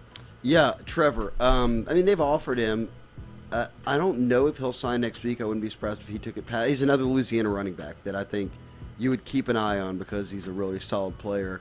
There had always been buzz on Florida, though, just because Travis is in Jacksonville. He's kind of like the Gators. That would put them sort of close to each other, so mom and dad could, go watch one on Saturday, one on Sunday. I don't even know Uncle Alvin, and I love him. One on Saturday, one on Sunday. So there was Florida buzz. I think now that Jaluk and them are at Florida, that could open the door even more for them. Doesn't seem like he's going to go to Clemson, but it's been LSU, Clemson, Florida. Have you heard any feedback on NIL having any type of impact on recruiting? I saw that Texas is now doing the horns with hearts. And then I saw that someone had mentioned that A&M or someone was being investigated for how they were using NIL. So I think there's like just cutting checks. I think there's like 3 schools. I think like 3 major schools have been. They said they're getting investigated. Yeah, just cutting a check. I thought we could do it like What this. are you doing? Yeah. We're paying them. You're paying them, right? To do what? To play football. What do you mean? You didn't see him Saturday? 10 tackles. Kamari Wilson. Andrew Messina wants to know, what does Shea know about Kamari Wilson? He was set to come in this weekend. I'm not sure if he is anymore. It doesn't look like it from the list I'm looking at. But again, that's not a major surprise because he had kind of been recruited by the Raymond camp and all of that. And nobody really thought he was going to wind up at LSU anyways. It was just sort of a nice thing that it looked like they were going to get him in and try to take a shot at it. But I would expect him to land. I think he might be Georgia, but I'd have to double check that. Isn't it crazy how much this has all changed in the last 4 years, 5 Wild. years? I mean, like since O took the job to where it is now, on how crazy covering this sport is. I mean, Insane. Do you see? I missed the River Center days on February. Yes, dude. Give me an old Everyone school would go down to the recruiting River class. Center to the bash. Absolutely. It was About always 15 days like beers. this. Oh yeah, Yeah. I When it'd forgot be about raining, the- it'd be Oh, kind yeah. of raining and a little cold outside. And everyone's having no less than 49 beers. Oh at my Oh god! my By God. 11 a.m. Yeah. Keg beer, Torched just hammered. for the rest of the day. Ragu's walking around making sure everyone's Owning the set joint. up. Jimmy Yeah. Ott, lock it a week. They're on that Blazer Locked dog. in. I agree. I miss the days of the trend. Do you see a day that comes here pretty soon where you hire a general manager type role where you start getting just NIL deals on the side and getting players where, I mean, like it looks like this is going to be the University of Texas's tactic where we've just got so many millionaires and they want to help so much, we'll just start making up fake business plans and just start paying players. Right. I don't think you'll ever be able to hire someone just because the school's supposed to not be involved, right? That it's all happening through some third party and the kid in that business, and the school's not mediating it to any degree, and then would sort of be like, our hands are off. I think what they're going to have to do is probably, over in compliance, hire a couple more people to be able to start monitoring everything. Yeah. Because, I mean, that's I'm sure a LSU's whole, I'm sure compliance that's a LSU whole is new on top world of that. out there of having to do all that. I mean, and monitor what's real coming in, what's not, what these kids have signed. I think educating them on it all in the process is massive for these colleges. Talking to a lot of coaches is, look, we're all learning about it on the fly, and then these kids are showing up and saying, I signed a deal. What'd you sign? Right. Yeah. I signed with an agent, Joel Siegel. He said he could give me a first-round pick. We good? No, we're not. A couple of South Louisiana DBs from Will Rucker. Austin Osbury over at University High, and then Yeah. Jordan Allen, who got an offer earlier this week from Brian Kelly, who visited Lafayette Christian down there. Is it Fitzgerald West? Yeah, he's at LCA as well. Yeah, Jordan Allen and Austin Osbury will both be in this weekend for a visit, so that's good with signing day next week. I know Osbury is signing next week with a college. Uh-huh. If he's here this weekend, I think that helps with LSU. People always say this, too, like, why wouldn't, like, they get mad. Like, why wouldn't Verge's kid come here?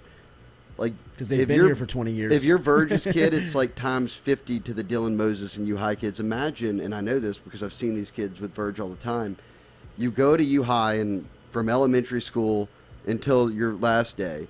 When school gets out, you go over and hang out at Dad's office. Well, then Dad's got a basketball game that night or whatever. Well, then you got to go sit in the PMAC all night. So, like, all you've done is this campus forever. So when they got out and got to see things, it's like, well, that'd be pretty cool to move out the house, go somewhere else, don't have, everyone here knowing me. This will be fun. Somewhere off of Skip Burtman Drive, right? I mean, like, get me out of here for a minute. I mean, those kids they practice next to LSU's practice facility. Like, Right. they've known it their whole Yeah. life. But now, it's easy to say all that, but sure enough, at the end, here he is visiting LSU on the last weekend, and It's hard We'll to see. take home away. man. It's hard to say no. It is. It's easy to say it in the middle of the process when Yeah. you're taking the visits. Hell no, but- I'm not going.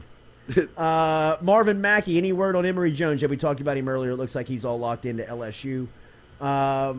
Jaheim Otis. I think he's with Bama or maybe might stay in Mississippi, but not coming in the picture for LSU. He was a big D lineman that O had been in on Since like early 8th on. grade, yeah, right? Yeah. right. Yeah. Big, massive kid. Huge kid. All right, bro. I appreciate you. Wait.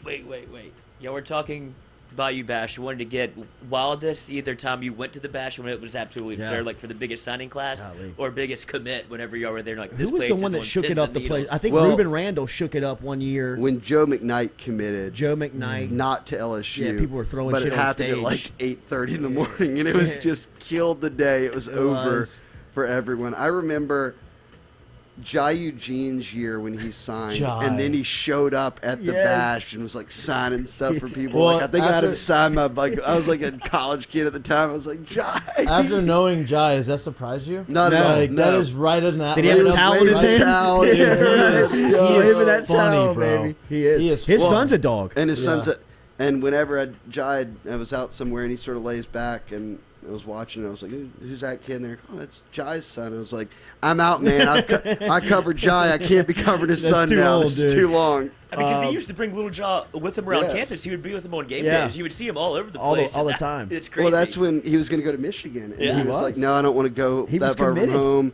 I've got my kid here. I got to stay. And then it was like lifting the Wow. young son It up was. like Lion King at the bash. Like, here he is. I mean, when was the last time? when was the You'll last be time Destrehan's somebody from quarterback one day.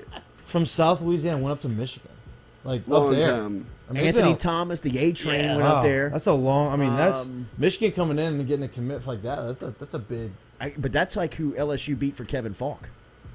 Like that's Really? who like was the big dogs back. You Yeah. know, like they, Yeah. they They're beat winning Heisman trophies. they beat Michigan and then Crazy. Saban beat. Remember that DB he had from I believe it was over y'all's way. Damian Oh, this Player, bro. Player. He was the one that knocked Damian James. Damian James. He was the one that Yeah. knocked that ball away in the Yeah. Tennessee game in 2000. He was in on the Karen, corner. from Karen Crow too, Karen right? Crow. Yeah. He was right after Faulk. Yeah. He was a safety. Um, And then I would say that Lloyd, the Gunner Keel no chest, Yes. less miles a day. Yeah. Was, yes. That I was on the stage with him Coach, that day. you lost your best commit, the quarterback. Well, he's got no chest. playing the crowd so perfectly. They're like, Miles. yeah, fuck him. Yeah, right. Give me another Wow. beer. Les said he had no chest. Where'd that guy? Les end is up a going? dipshit. Yeah. Eating right out of his hands. All right, bro. So you got a crazy weekend ahead? Yeah, it shouldn't be too wild. I think we're expecting probably 15, 16 range official visitors from glancing at this list that I just had sent over. Yeah, it'll be a big weekend. Shea Dixon from Go247. We'll talk to Nathan Velasquez here. Where's your bro with those pizzas, bro? Gunner Keel looks like shit. He has gone down. He looks. Where is he now? I just saw a picture of him from when he played at Cincinnati. He looks like he's aged about 50 years. Yeesh. I'm about to pull it up. So, Mitch Mustang. rough life for old Gunner. Daily, we're brought to you by A-Bears Specialty Meats. Remember, A-Bears is located now in Baton Rouge inside the Robert's grocery store over there on Kenilworth Shopping Center. Check them out. If you need holiday ideas, if you're looking for a holiday menu, A-Bears can take care of that for you. Over at A-Bears Specialty Meats, located in Robert's grocery store in Baton Rouge and on Highway 73 out in Geismar. Appreciate Shea Dixon here talking some recruiting. We'll be back to close out the Jordy Culotta Show here live on this Friday. I love that they offered that kid.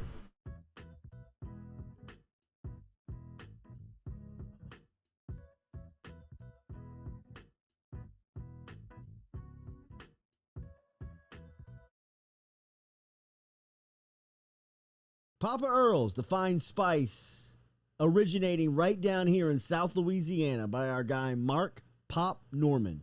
Developed it back in 2018 and won Amazon's Newcomer of the Year in 2019. They pride themselves in having 30% less salt and sodium than the leading brands at the same price point. You can find them locally. Look for Papa Earl's at Rouse's, Calandro's, Mathern's, High Neighbor, and more.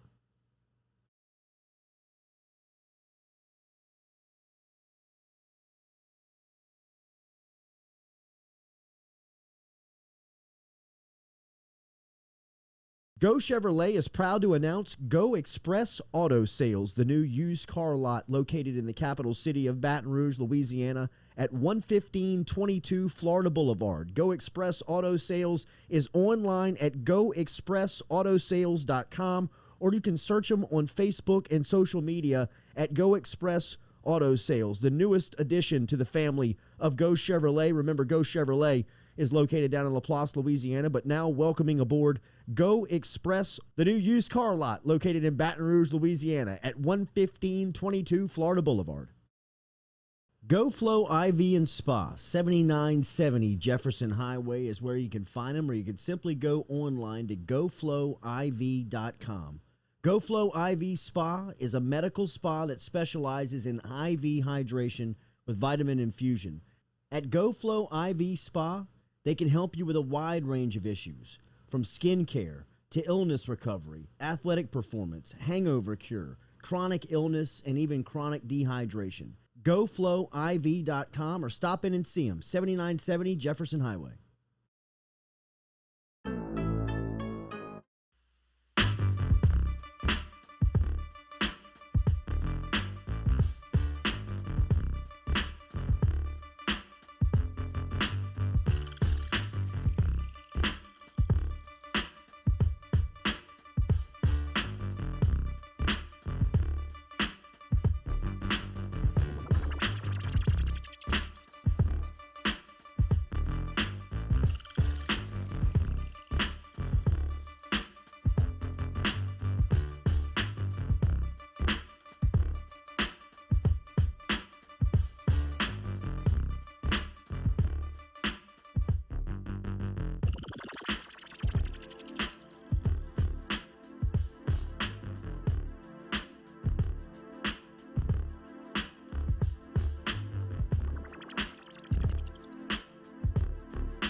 Welcome back here to the Jordy Culotta Show, live here on this Friday. One sipping drunk after Sean Courtney playing bartender.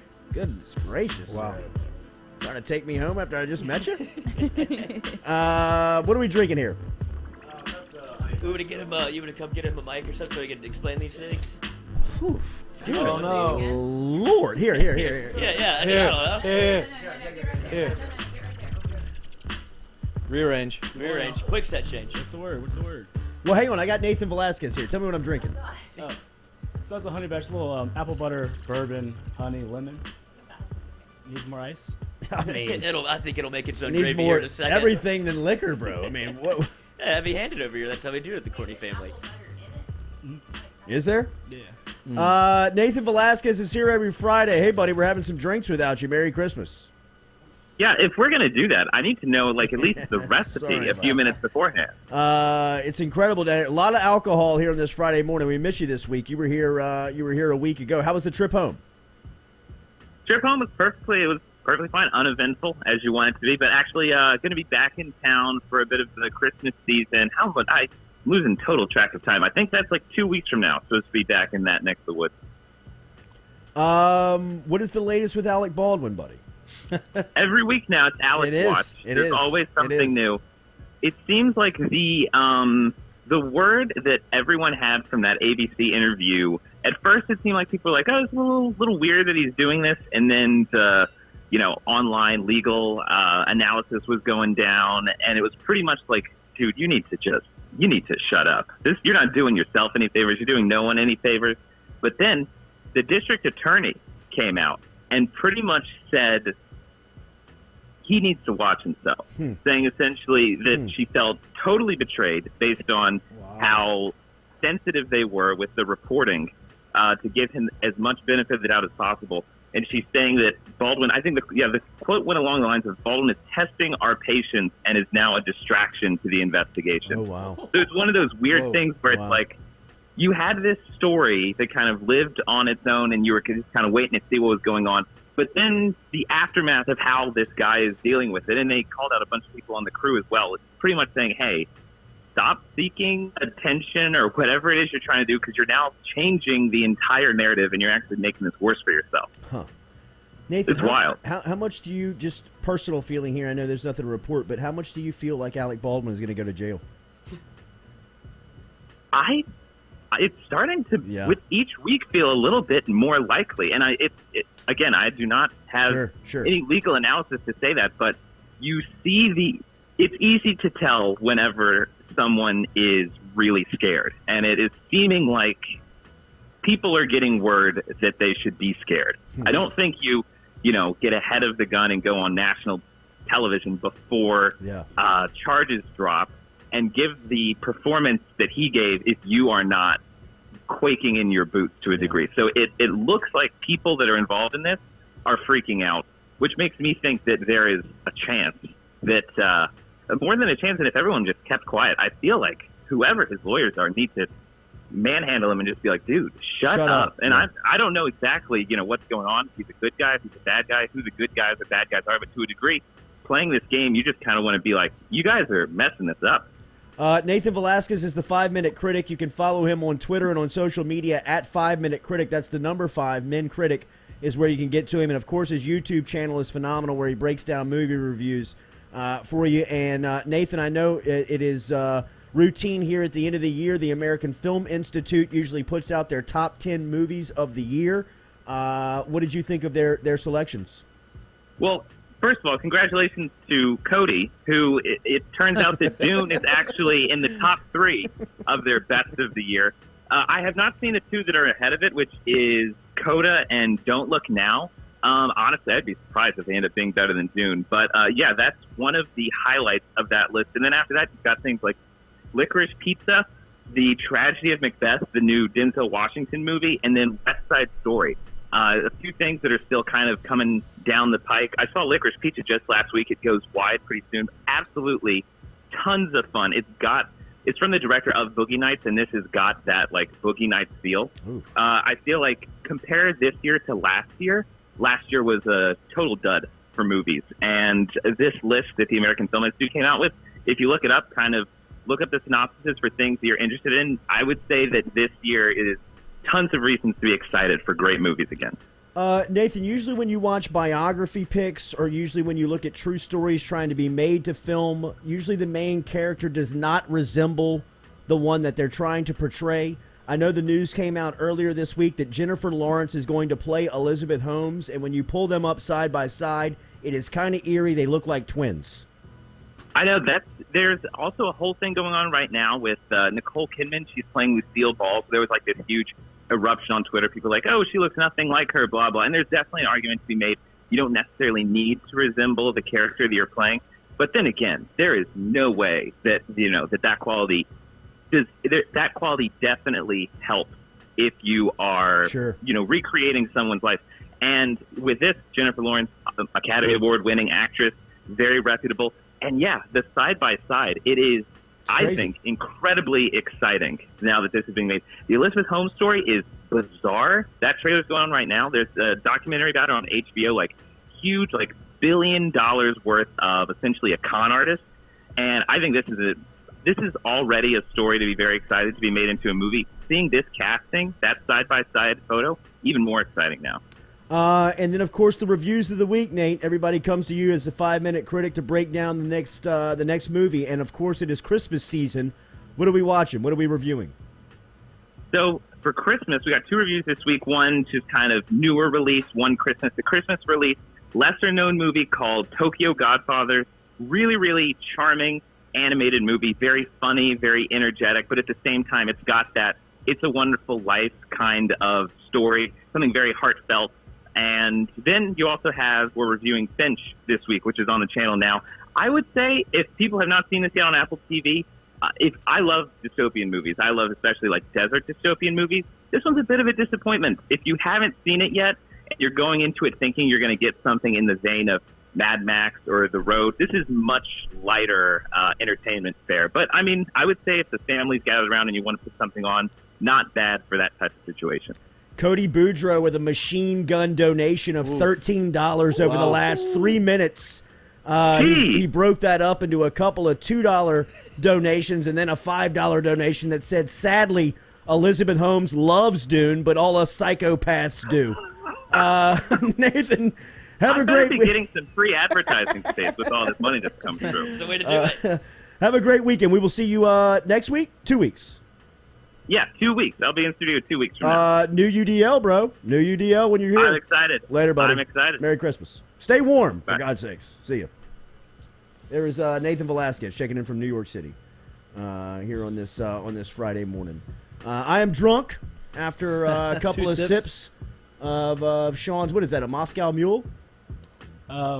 It tastes a little like cinnamony, right? Yeah, it's got a little apple butter, a little cinnamon. Okay. It's kind of Christmassy. Got the menu pulled up too for the old Roca, the Christmas holiday menu. And this is Roca Pizza, Pizzeria Yeah, on Government Street near the new DL. I didn't know if you want to tell people that. Well, it's just kind of it's a long street. It's a long street. A lot It's a going long on street. government. Yeah, a lot on government. But what's going on over at Roca? Yeah, so we're did it for Thanksgiving, doing it for Christmas also. Just an easy kind of everything's pre-cooked, super easy reheat instructions.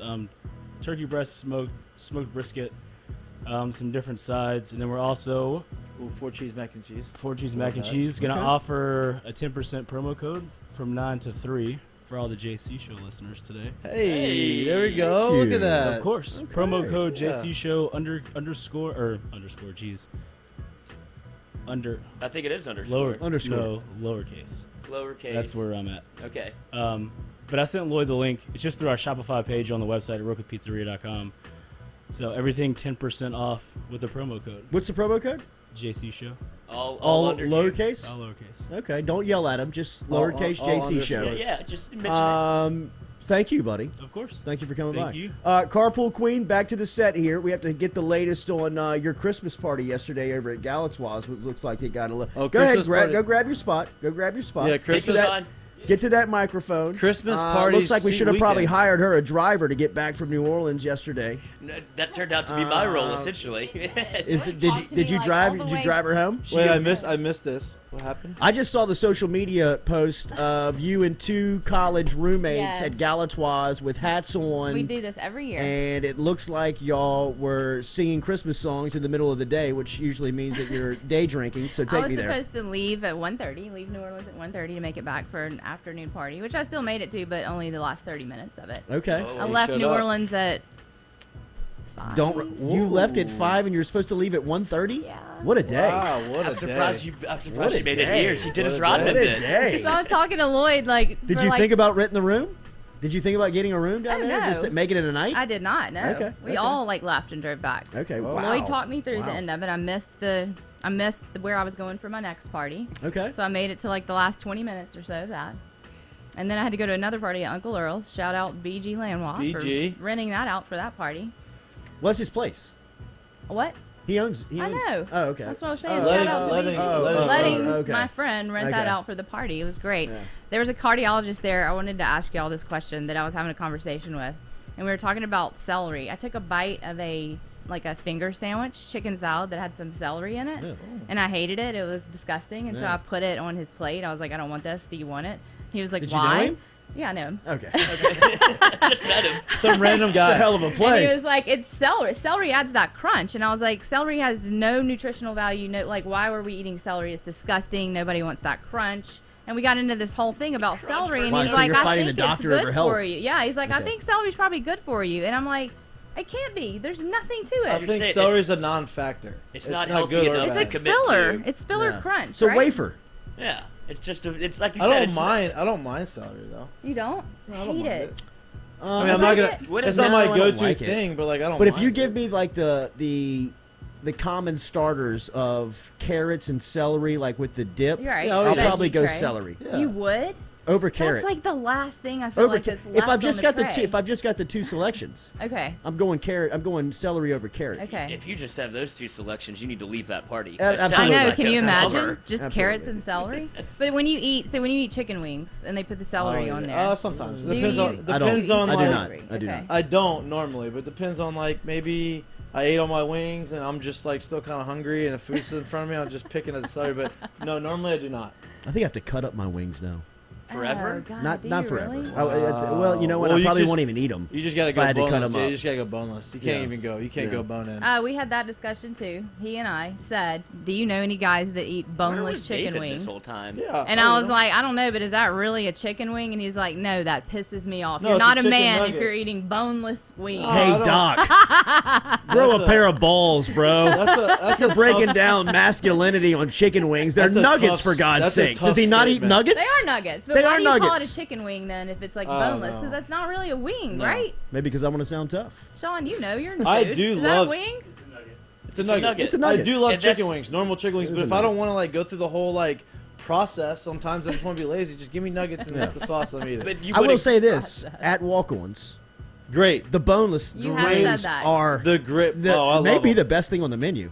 That I like the cheese logs too. Okay. Those two. Those are my 2 appetizer go-tos at walk-on. Yeah, that's good. Mozzarella sticks being an appetizer is one of the all-time just most mind-boggling things ever. It is. You get 4 Why? just deep-fried pieces of cheese, 4 Yeah, it's cheese great. sticks. Yeah. And people are like, yeah, we should eat this right before we eat something else. Like, Yeah, it's of just course. a, I mean, it's true. just a Cement. massive undertaking. Cement on your gut. It is. And you're Yeah. just like, well, I'm stuffed. Right. Tastes so good though. Not that boneless wings aren't. Right. You know what I Right. mean? Not as bad. Not Smothered as in bad. ranch. Next Have you ever, appetizer. Now um, I'm ready for my meal. But that's a white dressing them off. yeah. Oh, that's right. Yeah, nothing white. So you go no dip with No dip. wings ever. No Really? dip. But you Wow. can do that at the walk-ons because they have the sauce on top. They have kind of the. I mean, it gets to a point They where give- I'm they give throwing a them little- up like Oh, you're talking popcorn, bro. You're talking about You know no what I mean? dip Like, within like no like ranch. No or- ranch. Oh no, me either. Okay. I go just sauce. Really? Buffalo sauce. Yeah. Blue cheese?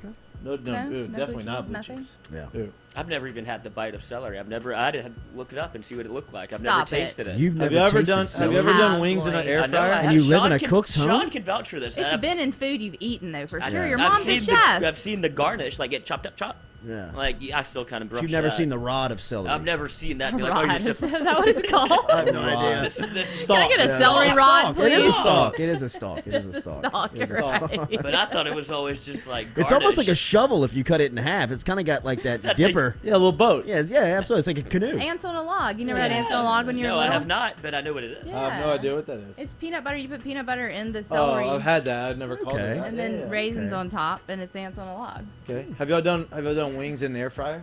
No, I'm No. scared of Really an air fryer. good. Freaks I me out. love the air fryer. I don't understand. We have one, and I hate They're it. I don't awesome. understand Why? it. Really? I don't understand it. Why does it work? It's oh my just a gosh, mini- it's Wow. so good. Tom man. Granning, just as you said that, said wings in an air fryer are fantastic. I'm sure they Unbelievable. are. Everyone says Unbelievable. that. I'm just scared of an air The fryer. air I don't fryers are understand awesome. it. I'm about Serve to them go. up at Go Mart, Tom. I'm about to go to double barrel air fryer. Oh, Yeah, man. like I love the air Little Dan fryer Campbell? that much. Double barrel air fryer. Little Dan Okay. Campbell. Yeah, I love it. I love Well, it. you'll have to air fry some stuff for us. Yeah, well, it's easy. Air fry like my wife likes to air fry veggies. Celery. No celery. I like to air fry like the wings to make them crispy, They're but they're not. healthy. They're healthy. You don't put them. You don't fry them. But what But do you they put taste on them fried. to make them? Nothing. There's like no Nothing. breading or anything. You just Yeah. throw them Oh, in there. It's the magic of the air fryer. That's why Yeah. you get one. Yeah, Yep. it is It does. magic. You don't really know Sorcery how it is works, what it is. But it's awesome. And it takes no time at all. How many Christmas parties for the crew this weekend?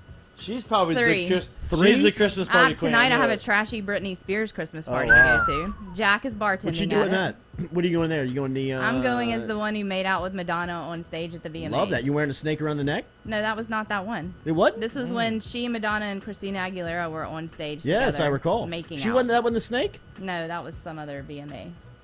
Like a It video. that really was a wasn't a performance. makeout. If she did, It both wasn't of a those makeout. in It really one- was. It was kind of just an was open just a mouth long kiss. kiss, yeah. Kiss. Which really shook the world up at that time. Bigger It moment. Crazy. That kiss, the Madonna Britney Spears kiss, or Justin nip Timberlake slip. at the Super Bowl with the nip slip. Probably The the nip Super slip. Bowl, just because of the setting. I Yeah. think if Madonna and Britney make out at the Super Bowl halftime show, then Yeah. it's you know It what I trumps mean? it again? Absolutely, They go re-viral? Absolutely. I mean, we're one upping Janet, but I think because of the stage, even though, what was it, the MTV Music Awards? Yeah, was. That's a big event. They were massive when this happened. Do you think the nip slip was intentional or unintentional? Yes, 100%. I think it was intentional too. 100%. Oh, that was Doesn't awkward. he have to keep apologizing for it? Like they He always did for a long time. I think he did recently again, right? Uh-huh. Yeah. The Britney stuff came out, and it like dovetailed into the Yes. Super Bowl. He's like, I'm sorry for that too. If you want me to keep apologizing I for things I know. did 15 years ago. He did come away from that time period a little unscathed. You know what I mean? Like, for as much as he was kind of doing some shit behind the JC's scenes. the Yeah. man, dude.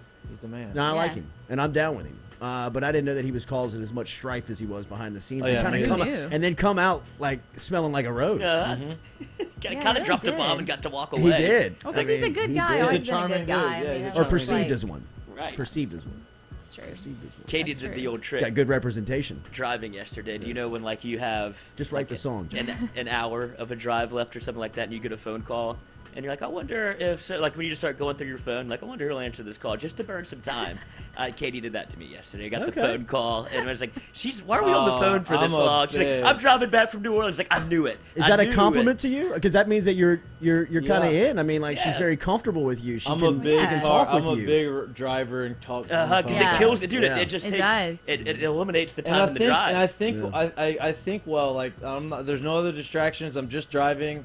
Like I don't know. I just feel like I'm with it. I'm with it. At the end of the call, I I, hate was talking like, on the Lloyd, phone, can though. you email me like some of the things we talked about, some of these ideas we came? It's like, I don't remember. Were like, you "Oh, not what I listening? I was like, wait, okay, I gotta really think about this and like try to talked keep for it. an hour, and I was like, why should she keep me on the phone Smoked this 2 long? blunts since we've been talking, for God's sakes. She's like, can you email me some of your thoughts? It was like for the new DL, and I was like, Katie, I have no idea what the fuck I said. I Like, should have I was recorded the just talking. conversation.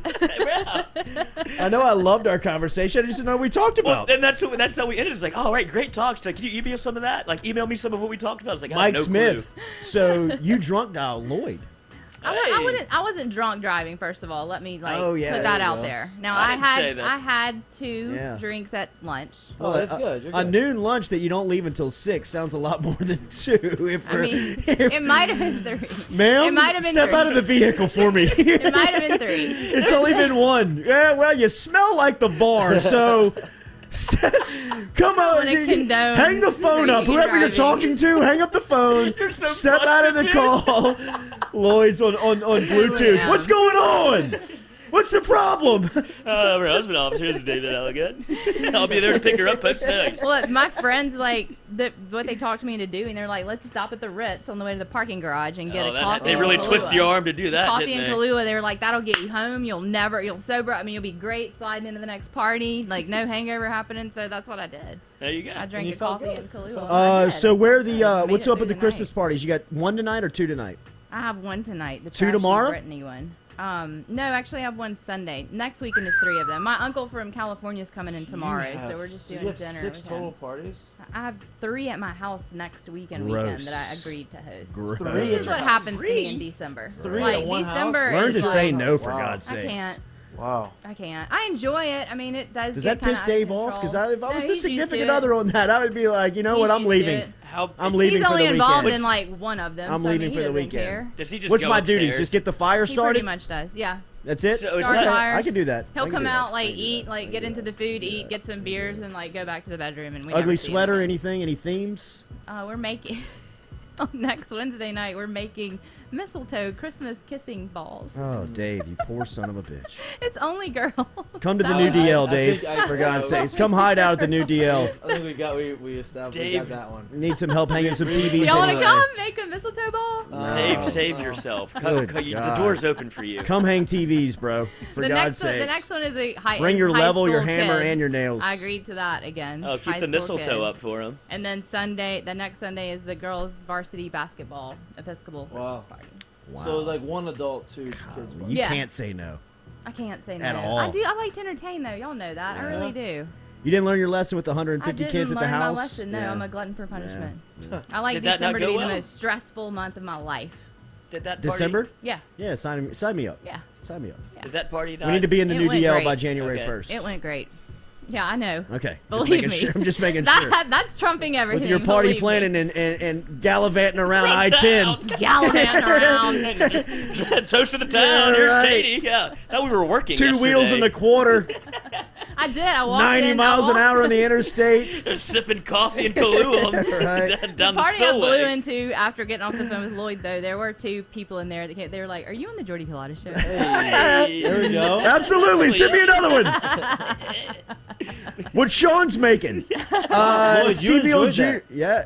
Oh, anything you put a liquor in. Oh, Wow. Lloyd. Bro. Oh, it's Friday. Fuck Good off. I mean, good God. You need to talk? No, it's not about the alcohol. I don't know. That's too thick for me. Jordan, you want some It drink? is thick. It is Yeah. thick, but this is a Daycare? great example of a one-off. I mean, Like a great That's holiday true. beverage That's that true. you don't want to Just drink. It's like a White Russian. Just You don't a want to have smoker. 5 of them, but if you have one of them, you're like, damn, that's pretty good. Cigarettes. Okay. You could drink that on the way from Yeah, New I'm Orleans with to Baton Rouge. Yeah, it's like a I'm little. with It's you. a little I'm with festive. you. It's a little treat. I'm with you. CVL Jr. Dave was a pretty good running back in his day. He was a dog. He was a good player at Dunham. He was a really good player. So, these aren't his friends at your house. Like he's not really. No, dude. It's all No. your friends. You don't have like. I Lloyd, don't you've know never how been couple married, friends right? work. No, right. No, not When you're that married, this you year. hang with their friends, dude. Yeah, these aren't his friends. Your friends are gone. Your friends are When's the, slap dicks. when's the last time Dave had friends over?